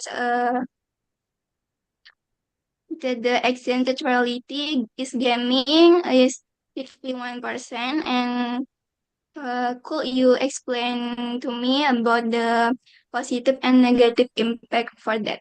Thank you. Okay, thank you, Nanda, for your nice questions. Yeah, I think it's everything's the technology, not only technology, everything have positive and negative impacts. Yeah, if we say about the augmented reality in gamification, about the positive effect and negative effect in gamification sectors, gaming sectors. Yeah. Augmented reality, if you only focus on augmented reality in daily life, just gaming or doing something in by using gaming based on the augmented reality, it's kind of some negative that can addicting. Yeah, for examples, like on 2016, about the popular of Pokemon Go, Pokemon Go. Yeah, it's popular in 2016. It's like not only have positive impact about augmented reality that can appear on our real environments, but have a negative impact. For example, by playing the Pokemon Go's, maybe someone cannot see the others the others in the real environment, because he just focus to look for the ball of the Pokemon Go and try to look for the others on the others place like that. It's kind of the negative impact of augmented reality in the gaming. It can make the addicting, if you say about the gaming sector. But if you say about the positive impact is, yeah, we live in the technology era. It means that as the young generation, we have to know and about the technology that come to our worlds, and then we have to learn and we have to know about that. And but you have to control yourself to make you do not follow the negative impact of the addicting of the technology that come to yourself like that. I'm sorry, Nanda, if I don't answer your questions. Nanda, does that answer your question? Or you Okay, need thank further you, ma'am, clarification? for the answer.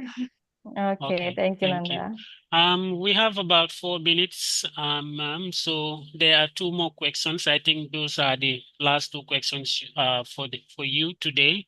Okay. The first one reads, Hi, Mm-mm. my name is Mu Alfa Rizky from Universitas Muhammadiyah Muara Bungo.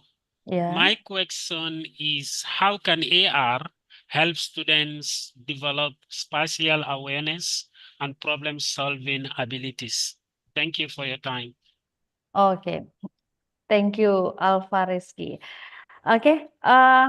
How can augmented reality help students develop spatial awareness and problem-solving abilities? Okay. It's kind of like if we are in the classroom as educators, there are maybe some students that have anxiety in the classroom to joining the class, maybe for ask the question for the teachers because they have anxiety and to ask question, for example. By using augmented reality, the teachers design by using gamifications like crossword, AR flashcard, and something else. It will reduce the students' anxiety in the classroom. It will that the students awareness in the learnings will be reduced, and someday will be disappear if the educators can handles the class interactively. So the class will be warm, and then the class all students have the chance to speak, to practice, and it's the practice and the students in the classroom by using English is by using gamification. So it means make the students be relaxed to join the class, and will be the anxiety will be the awareness will be reduced. And then about the problem solving abilities. For example, in this game, maybe the students in the group have the challenge. Yeah, for example, have the challenge to solve something clue or anyone else by using the augmented reality that integrated with the gamifications. The students learn how do you collaboration and give look for the problem solving about the clue that have been the project of the students in the classroom. So I think it's kind of examples of how the way augmented reality as a learning media can reduce the awareness and improve problem solving abilities of students. I think it's like Alfa Rizky, is it I answer your question or not? Alfa Rizky, are you there? Yes. I Do you think the need more? answer. I think the answer is very satisfying, Okay. and Thank I you. am very appreciate for your answer. Okay, thank you, Alpha. It's Thank you nice very much. questions. Yeah. One more question, and this is going to be the final one. I'm sorry for those who want to ask and might not get the opportunity, because that's the time that we have all for. This final one says, my name is Mahmoudou Sangare from Tufi. Mahmoudou Sangare Tufi from UMP. Thank you for the presentation. So I would like to know which level of learners we can use to teach this AR and how. Thank you. That's the Okay. question, ma'am. Okay. Thank you. Thank you, Mamodu Sangare. Okay, so I'm so sorry if I have a mistake to pronounce your name, Mamodu. It's nice questions. Yeah. Which level of learners that can use augmented reality? I think augmented reality, we can use as educators, we can use it from the young learners. Why I said that, like the young learners, there is a storytelling book yeah, that is the teacher can use to teach the storytelling about the, for example, Cinderella and everything.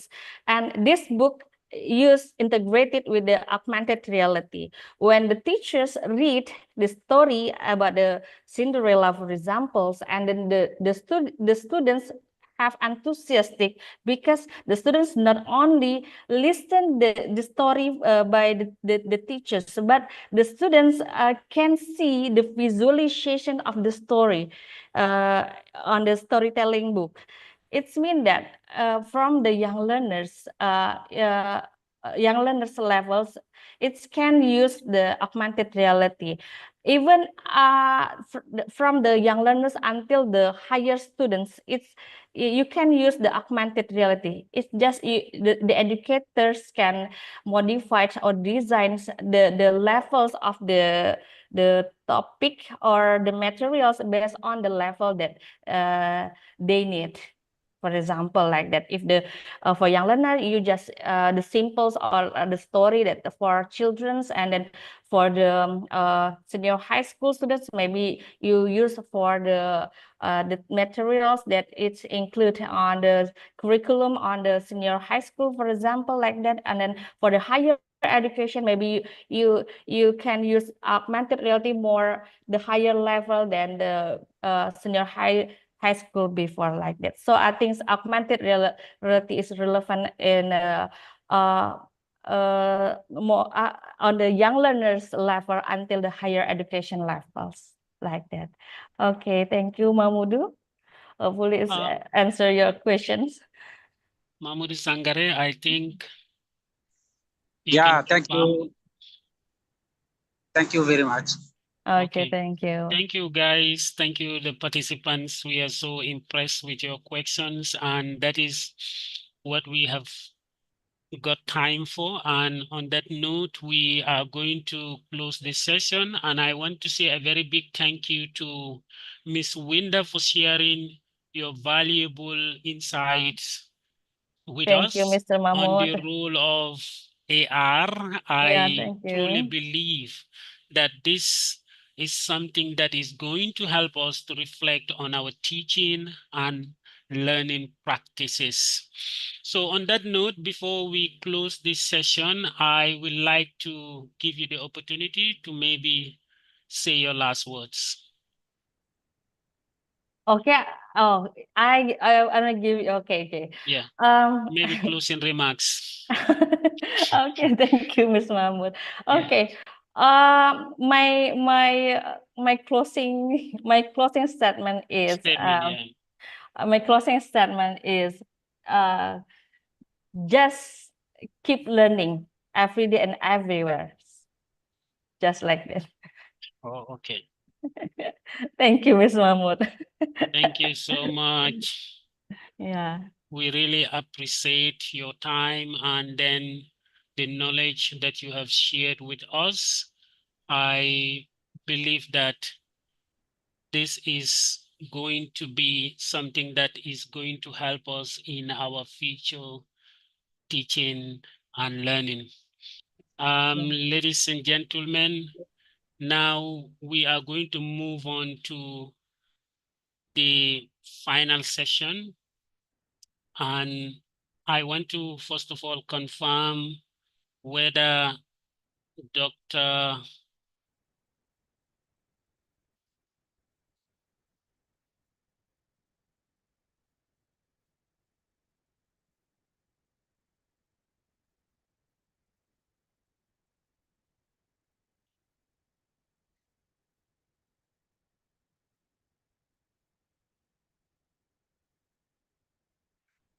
Miss Charisma, are you with us?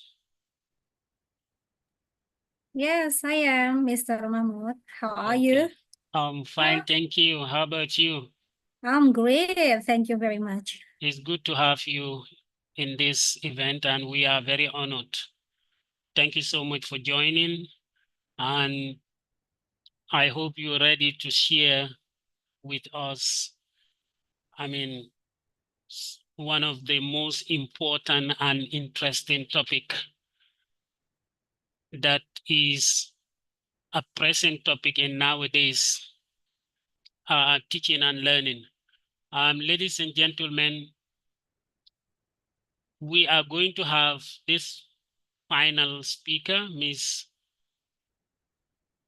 Charisma. I hope I'm pronouncing your name the right way.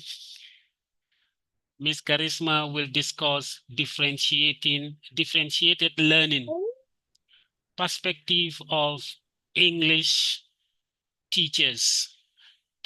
Differentiated learning is an approach that tailors instruction to meet the diverse needs of students.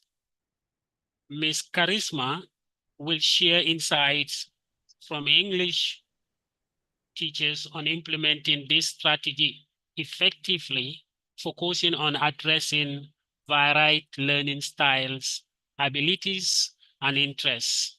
So on that note, I would like to welcome our great speaker, Ms. Charisma. The floor is yours. Yeah, thank you very much, Mr. Fani, for the opportunity given to me. And also I want to say thank you to Universitas Muhammadiyah Purwokerto, which invite me to be a speaker in this international seminar. It is a kind of joint seminar, our collaboration, and also for the Universitas Muhammadiyah Muara Bungkul. Hello, everyone. Are you great now? I hope that, yeah, Alhamdulillah, I hope that you are now in health condition. Well, everyone, I'm Dila Charisma. Yes, Mr. Mahmud, it is 100 for you. You can call me Charisma. It is 100, yeah. And today we will delve into the kinds of dynamic world of differentiated learning from the perspective of English teachers. Why? I look for the perspective of English teacher because I'm an English lecturer, and I do really sorry for someone who didn't come from English department. Yeah, after this, someone who didn't come from the English department can do kinds of research of differentiated learning. Well, let's explore how this kinds of approach can cater to the diverse needs of our students, fostering a more inclusive and also effective learning environment. So here is my slide. While you share, please, I just want to remind you that you have 30 minutes to do your presentation, after which you will also have a 10-minute Q&A session. Thank you.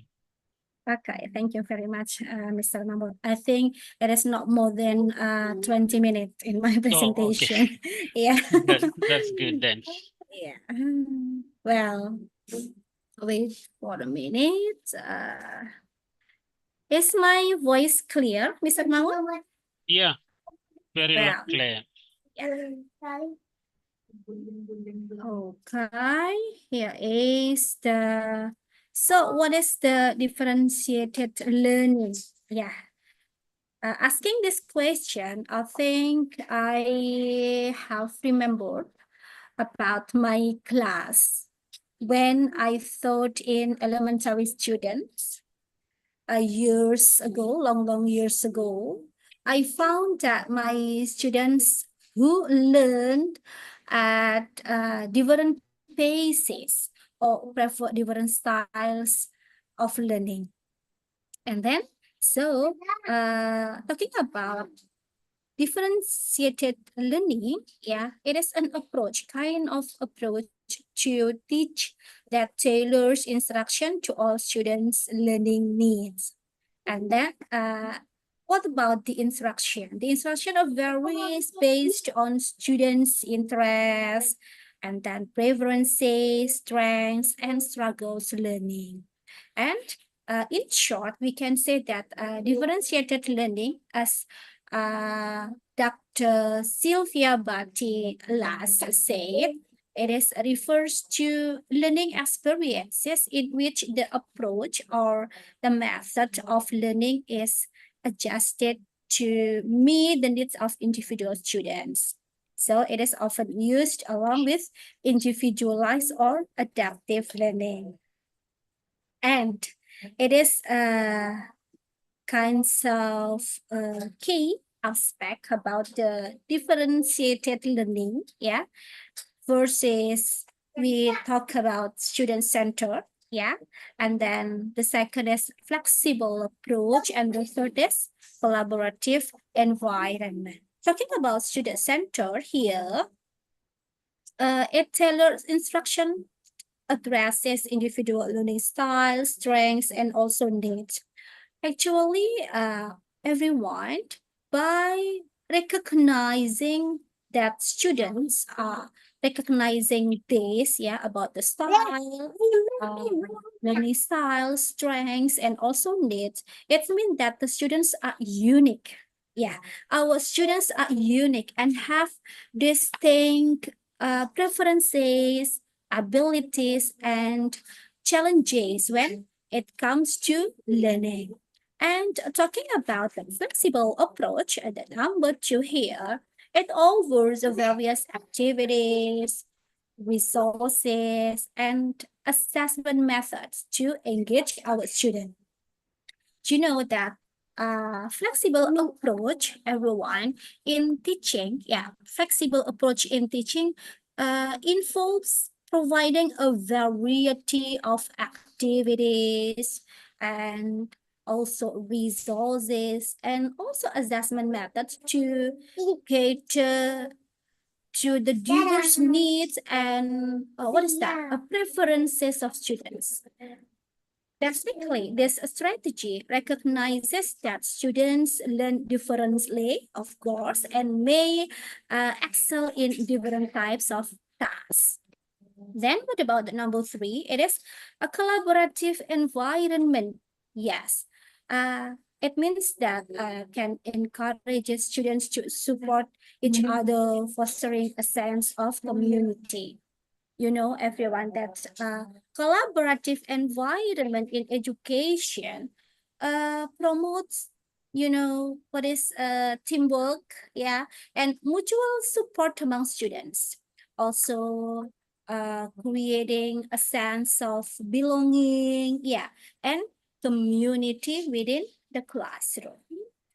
So, the next slide is talking about the differentiated learning in ELT. Yeah, as I said to you last time, why I focus on the ELT, English learning and teaching, because I'm an English lecturer and I'm really sorry for someone who didn't come from English education. Yeah, today you can start today, you can try to do kinds of research about differentiated learning with your teacher or your lecturer, or you yourself a teacher, you can do this. Well, the first is ELT context. It involves adapting teaching methods, materials, and assessment to support students at different levels. Yeah, differentiated learning means different level of language proficiency, of course, because it is in ELT, and learning styles, also personal goals. So why is differentiated learning important in English language teaching? Why? Versus diverse classroom. Yes, English language classes often consist of students with a varied linguistic backgrounds, abilities, and also prior exposure to the language. And individual learning paces. Why it is individual learning paces? Yes, because some students grasp language concepts quickly, while others may require more time and also more support. And then also engagement and motivation.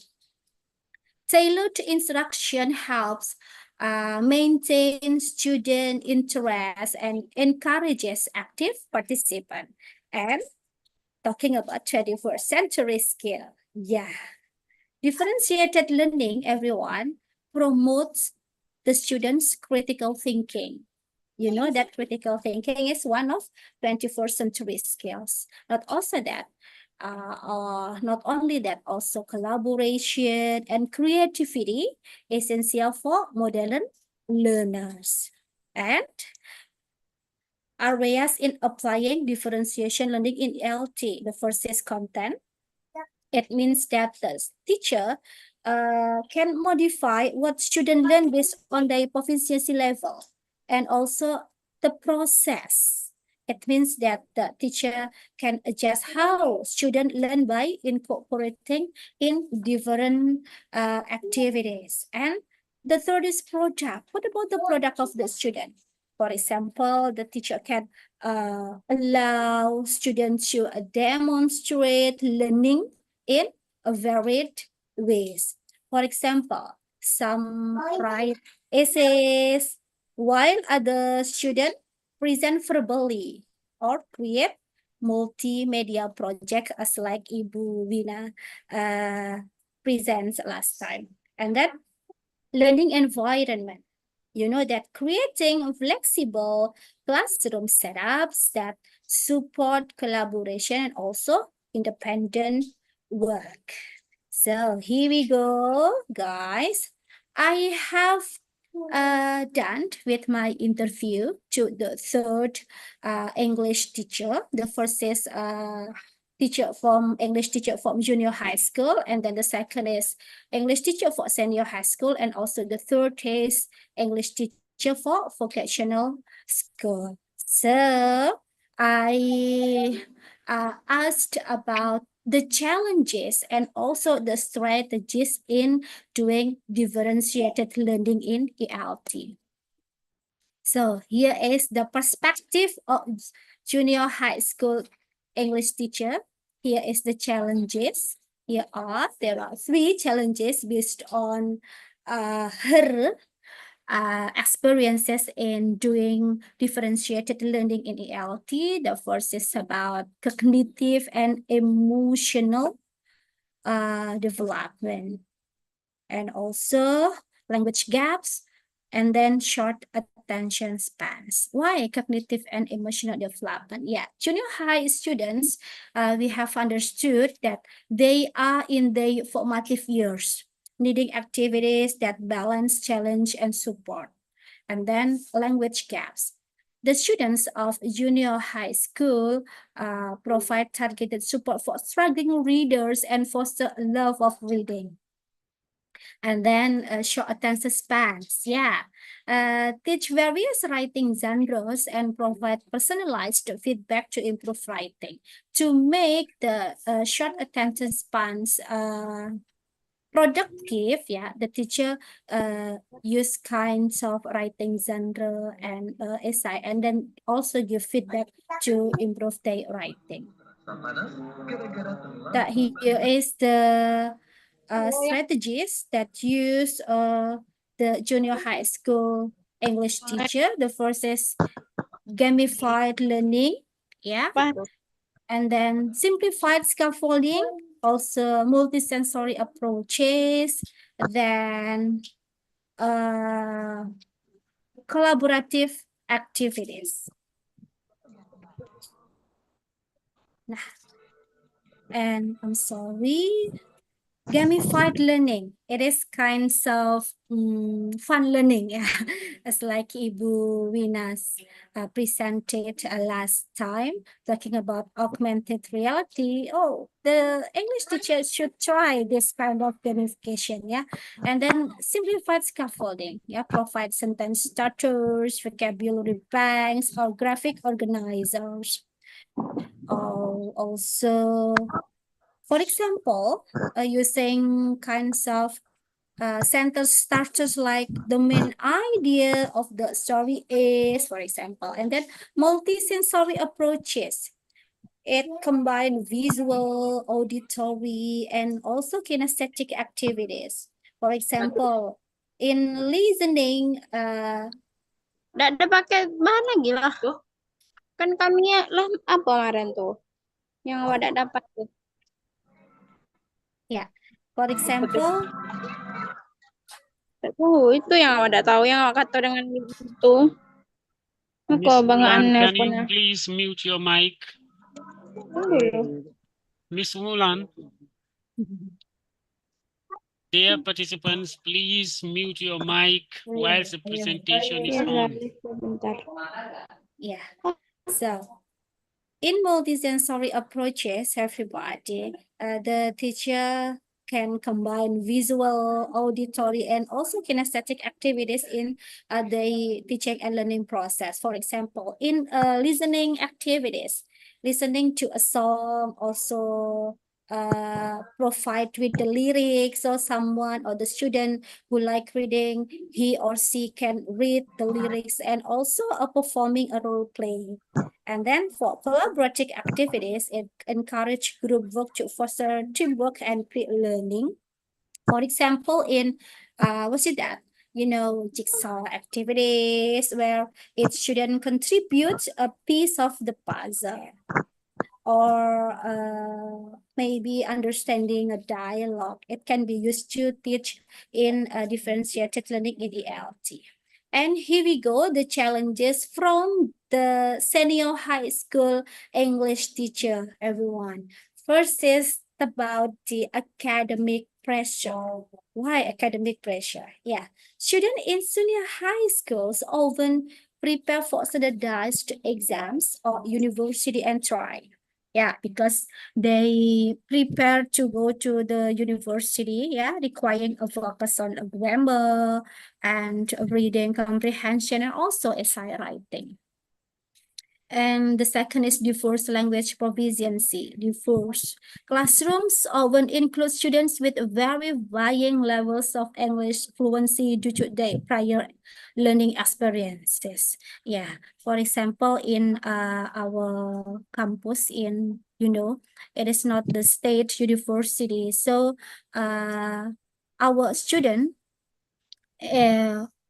was coming from kinds of background knowledge. So the classroom will include a very varying levels of English fluency, yeah, from the students. And then time constraint. Teachers face tight schedules, balancing differentiation with syllabus completion. Now teacher are busy with the administration, not only teaching, but also busy with the administration of the teacher or teaching and learning process. And here the strategies used by the senior high school English teacher to face the challenge. The first is tied assignment, and then the second is flexible grouping, technology integration, and project-based learning. In tied assignment, everyone, the teacher can design tasks that address different skill levels. For example, advanced student write an argumentative essay, while intermediate student can write a descriptive paragraph. And what about the flexible grouping? The teacher can rotate groups based on task requirement. For example, homogeneous groups for peer support or heterogeneous groups for peer teaching. For example, group discussion on analyzing a poem, for example, menganalisis puisi, where stronger students lead discussion while others contribute observation. And then technology integration. I think it is kinds of fun learning using apps like Grammarly, Duolingo, or Kahoot, to personalize learning experiences. And the last is project-based learning. In project-based learning, teacher can assign projects that allow students to explore English in real-life context. For example, the teacher asks the student to create kinds of a video report about a social issue, using English, and then encouraging creativity and collaboration based on the project and also based on the group. Nah, here from perspective from the vocational school English teacher. There are 3 challenges from vocational English teacher. First is practical use. Why practical use? Because students in vocational school prioritize industry-specific skills over general English fluency. Yeah, and then number 2 is mixed motivation. Some students may see that English as irrelevant to their vocational goals.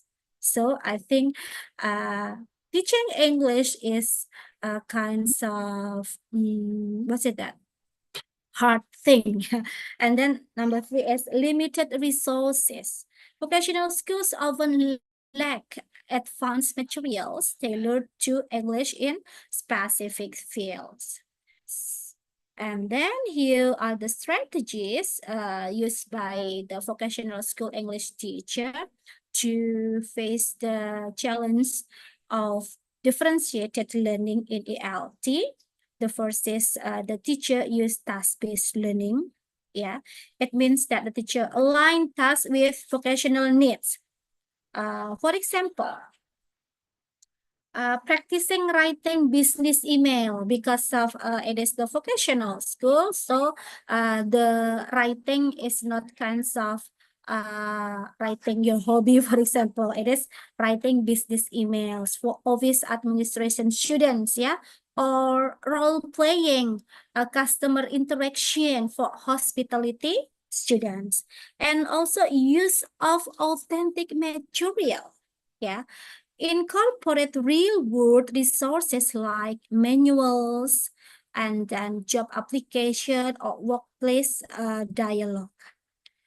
For example, the teacher can ask the student to analyze, go to the restaurant and then analyze a restaurant menu, yeah, and create role plays around customer orders, yeah, customer orders for culinary students. And then project-based assignment. It encourages students to work on practical projects. The teacher can ask the student to create kinds of brochure, yeah, for a hotel or record a customer service call simulation. And then visual and role-playing technique quiz. Yeah, it can engage hands-on learners through activities like creating infographic and mock interview. Well, so after interviewing 3 English teacher from junior high school, senior high school, and also vocational high school, we meet with the what do you think about this picture? Is show you kinds of dizziness? Yes. Why? It is the challenge, yeah, everyone. Challenges for differentiated learning, for implementing differentiated learning. The first is time constraint, yeah. Finding time to plan and deliver favorite lessons can be a challenge. Why? You know, the teacher now, yeah, time is one of, biggest challenges when implementing differentiated learning in the classroom, of course. Why? Because teachers often have a packed schedule, yeah, leaving limited time for planning and delivering lessons that cater to diverse student needs. So I think balancing this demand with other responsibilities such as administrative tasks and then what's it that extracurricular activities, yeah, can make differentiation feel overwhelming for educators, yeah. Effective time management strategies and access to collaborative planning tools also can help address this challenge actually, but it remains a persistent hurdle in many educational settings. Yeah, to be a teacher is hard. Yeah, teman-teman, you are as prospective teachers. Yeah, it is hard because you have to do kinds of your administration and also doing teaching and learning process. So it is hard and you have to be ready to face them. And then resource availability. Why resource availability is the challenge, yeah, in implementing differentiated learning, because access to diverse material and technology for differentiated learning may be limited. You know why limited? Yeah. Differentiated learning relies on variety of resources such as books, what else? Manipulatives, digital tools, and multimedia materials to engage students with diverse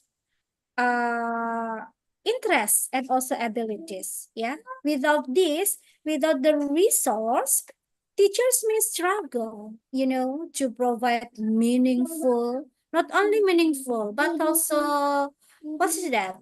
Inclusive learning experiences. And then the last is assessing individual progress, after doing the kinds of administration, for example, create, syllabus or teaching plan, and then doing teaching and learning process, looking for the resource in teaching and learning process. And the last is the teacher should assess the students' work, for example. Here is assessing individual progress. Developing and implementing effective assessment for individual student progress can be challenging. Why?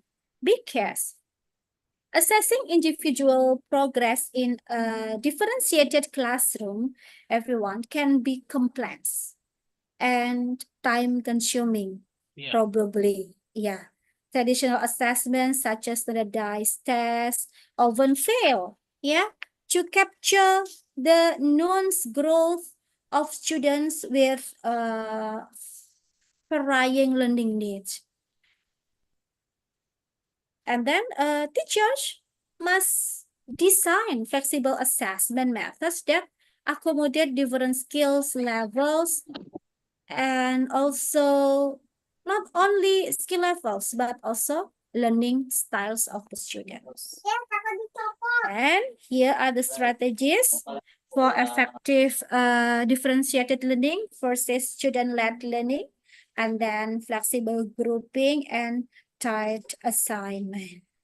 In student-led learning, it provides opportunities for student choice in learning activities. So student can choose what kind of learning activities they need or they want to do. And then flexible grouping, the teacher can create groups based on learning needs or interests, and also tied assignment. And tied assignment it offers differentiated levels of complexity for assignments. So here we go, the conclusion and key takeaways.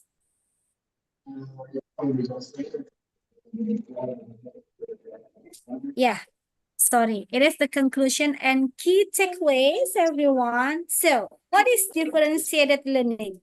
Yeah, differentiated learning is a powerful approach, powerful, that empowers English teachers to foster individual growth and success. By embracing this philosophy, we can We can create learning environments that are engaging, not only that, also embracing and prepare our students for a future filled with possibilities.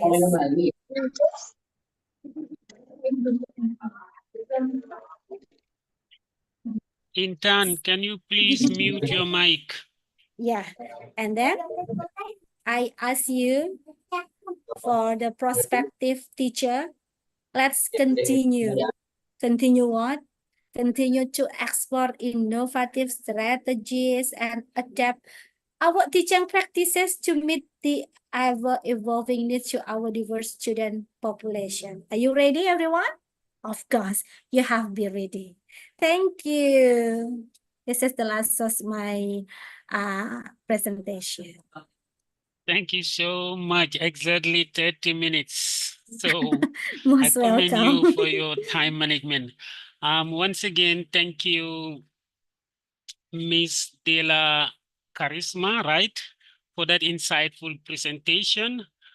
Without further ado, I will open the floor for question and answer session, and this will take us 10 minutes. And it's like I already have a hand up, and I will give Nabila Dewey the opportunity to ask the first question. So dear participants, please type your questions in the chat box, or you may raise your hand, unmute your mic, and then ask your question directly to Miss Dila. Thank you. Nabila, the time is yours. Okay, first of all, I want to say thank you for Ms. Dila Charisma for the explanation. My name is Nabila Dwi Fajarami and I'm from Universitas Muara Bunga. I want to ask, does practicing with varied tasks in differential learning help improve problem solving and adaptability compared to repeating the same task? And if mistakes are getting encouraged, does it strengthen the adaptability by challenging the brain to find better solutions? Thank you. Hello, Nabila. Yeah? Nabila, have you got the question, Miss Dila? Yeah, I'm sorry, but the question is not clear, Mr. Mahmud. Because Miss of the Nabila, voice, I think. yeah. Miss Nabila, can you repeat the question and try to speak more clear so that Miss Dila can get you clearly? Miss Nabila, can you come again, please?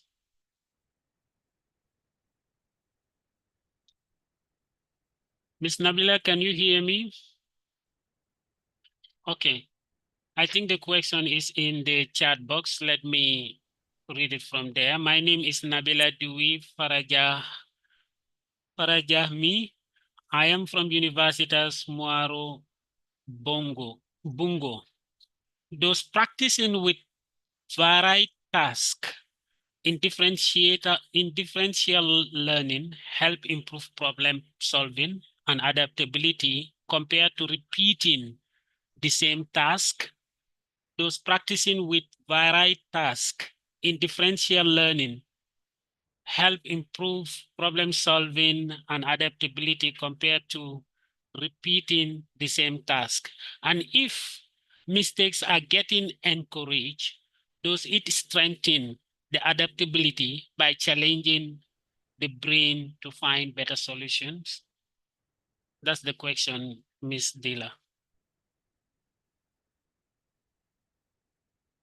Okay, thank you very much for Nabila and also Mr. Mahmud for reading the question. It is a kind of challenging question. Does practicing with varied tasks in differential learning help improve problem solving and adaptability compared to repeating the same task? Yeah. Actually, yes, yeah. The answer is yes. Practicing with varied tasks in differentiated learning significantly can improve problem solving skills and also adaptability. Yeah, especially compared to repeating the same task. Why? Because it can improve the improvement through varied tasks. Why the improvement through varied tasks? Because from the varied task, the varied task itself, in my opinion, expose learners to different challenges and also contexts, and encouraging the student to to think critically and also creatively, yeah, to find the solutions. For example, solving a math problem, yeah, solving a math problem using multiple methods fosters a deeper understanding compared to rote repetition. Yeah, and then not only can exposure to diverse scenario, yeah, the varied tests also engage the cognitive flexibility.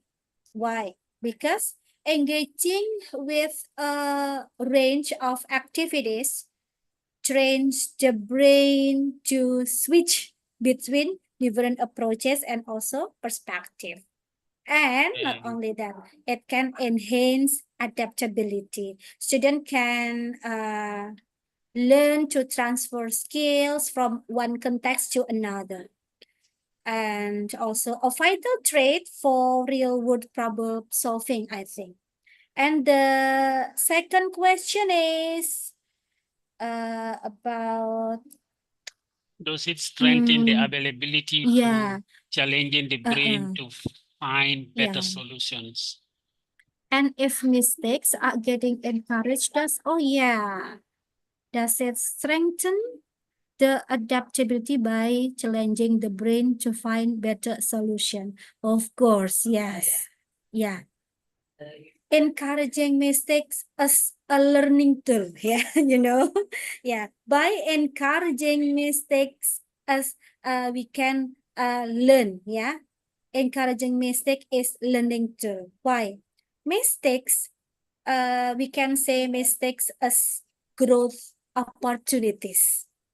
It is beautiful listening, I think. Mistakes as growth opportunities. Yeah. Allowing and encouraging mistakes creates, what is that? A safe environment where students view errors as a natural part of learning. Yeah, errors is a natural part of learning.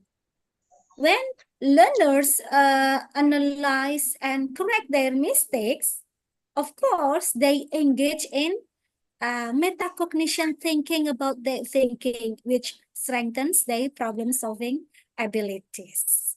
I think those that I can answer, Nabila, it can interested you. Nabila, have your question been answered? Are you satisfied or you still need some clarifications? Thank you, Miss Dila Charisma. I was very satisfied with the explanation and the answer. Thank you. You're welcome. Most welcome, Nabila. Miss Dila, there is another question in the chat box, and it reads, "Hello again. My name is Muhammad Alfa Rizki from Universitas Muhammadiyah Muara Bungo. My question about the presentation is, how does the use of multisensory approaches support students with learning disabilities, such as dyslexia, ADHD, dysgraphia, or nonverbal learning disorder?" Yeah, thank you very much for the hard question. Why? Why I say it is hard question? Because I don't have experience in what's it that teaching disability student. Yeah, it is such as dyslexia, ADHD. Yeah, But I want to try, answer this question. Multi-sensory approaches, You know, the use of multi-sensory approaches in education is particularly effective for supporting students with learning abilities. It is my opinion. Please correct me if I'm wrong, because I don't have any experiences in disabilities student. Such as dyslexia, ADHD, dysgraphia, or nonverbal learning disorders, because multisensory approaches engage multiple sense, as like visual, auditory, and kinesthetic, simultaneously, Here's how, for example, for dyslexia means that student or someone who struggles in reading. Something like that, reading or spelling. And also multisensory can support the students with dyslexia, because these techniques like we can do kinds of tracing letter in sand, and while saying their sounds or using color coded words to distinguish phonemes, help reinforce connections between letter and also sound. It is for dyslexia. And what about ADHD? ADHD. Multisensory approach can support by using the activities, for example, activities that involve movement, such as hopping on tiles while solving English problem, for example, or using hands-on tools like blocks provide an outlet of energy while reinforcing learning. So the multisensory task will capture attention and also channel physical energy into productive learning, improving focus, and also engagement. Okay, that's all my answer. Mas Alfariski, I have given to you the kinds of example how to teach in multisensory approach, in dyslexia and also ADHD. But I'm sorry for dysgraphia and non-verbal learning disorder. Maybe if you meet someone who specialized in special needs student, you can get the information from his or from her. Thank you. Yes, thank you, Miss Dila, for your answer. I am sorry for asking such a hard question. And I remain satisfied with your answer. Thank you, Miss. Most welcome, Mas Alpha.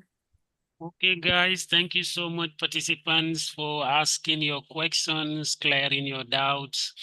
That's all we've got time for. And on that note, I would like to say a very big thank you to Ms. Dila Charisma for sharing your valuable insights on differentiated learning. I think it was truly thought-provoking, and with no doubt, I believe that this is something that we are also going to reflect on our teaching and learning practices, because as educators, we always want to see our students excel.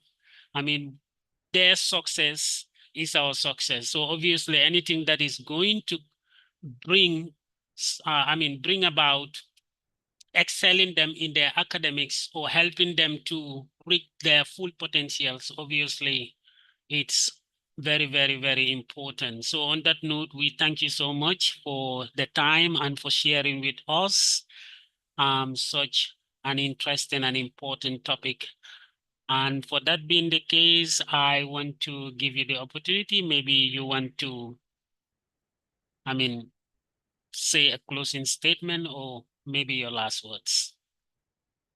Okay, thank you very much, Mr. Mahmud. So, talking about our closing statement, yeah. Talking about the differentiated learning, yeah. You all as perspective teacher, calon guru, ya, calon ibu guru, bapak guru. You have to understand that every student can learn. Your student can learn, but just not on the same day or in the same way, because your students are different. That's right. Thank you. Thank you so much for those last words. Very important indeed.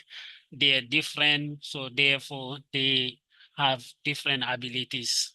It's very important for the teacher to take note. Thank you once again, Ms. Dela, for your presentation and for sharing your expertise with us. Distinguished ladies and gentlemen, to any starting must come an ending. And as we conclude today's seminar, I would like to extend my heartfelt gratitude to our speakers, Dr. Sylvia, Ms. Winda, and Ms. Dela Charisma for their inspiring and informative presentations. Ms. Zila emphasized the power of individual differences in learning. Ms. Winda inspired us with innovatives in learning media through augmented reality. And Ms. Dila shed light on practical strategies for differentiated learning in the classroom. Your insights have undoubtedly left us with much to reflect on and apply in our respective fields. I would also like to thank all participants for their active engagement and thought-provoking questions. Your enthusiasm has contributed immensely to the success of this seminar. On a final note, I have been privileged to serve as your moderator for this enlightening event. We hope you leave today's seminar with fresh ideas, renewed motivation, and a deeper understanding of the transformative power of education. Remember, it is always said, knowledge is power. And I believe we have been empowered today to ensure that we register successes in our various fields. On that note, I would like to say thank you and Assalamu alaikum wa rahmatullahi wa barakatuh. Let's close this seminar by saying Alhamdulillah together. Alhamdulillahi Rabbil Alameen. Thank you, guys. Bye. Have a great day. Mr. Mahmud. Have a great too, Mr. Mahmud. Thank you, Alpha. Thank you, Mr. Thank you, Mr. You're welcome. Thanks, Hopefully Mr. we will meet again in other platforms. Thank you, Nabila. May we meet again, Mr. Mahmud.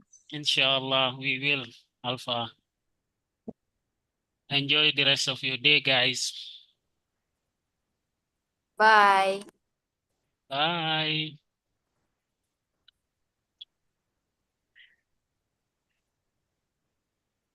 I'll see you another time in other events, inshallah.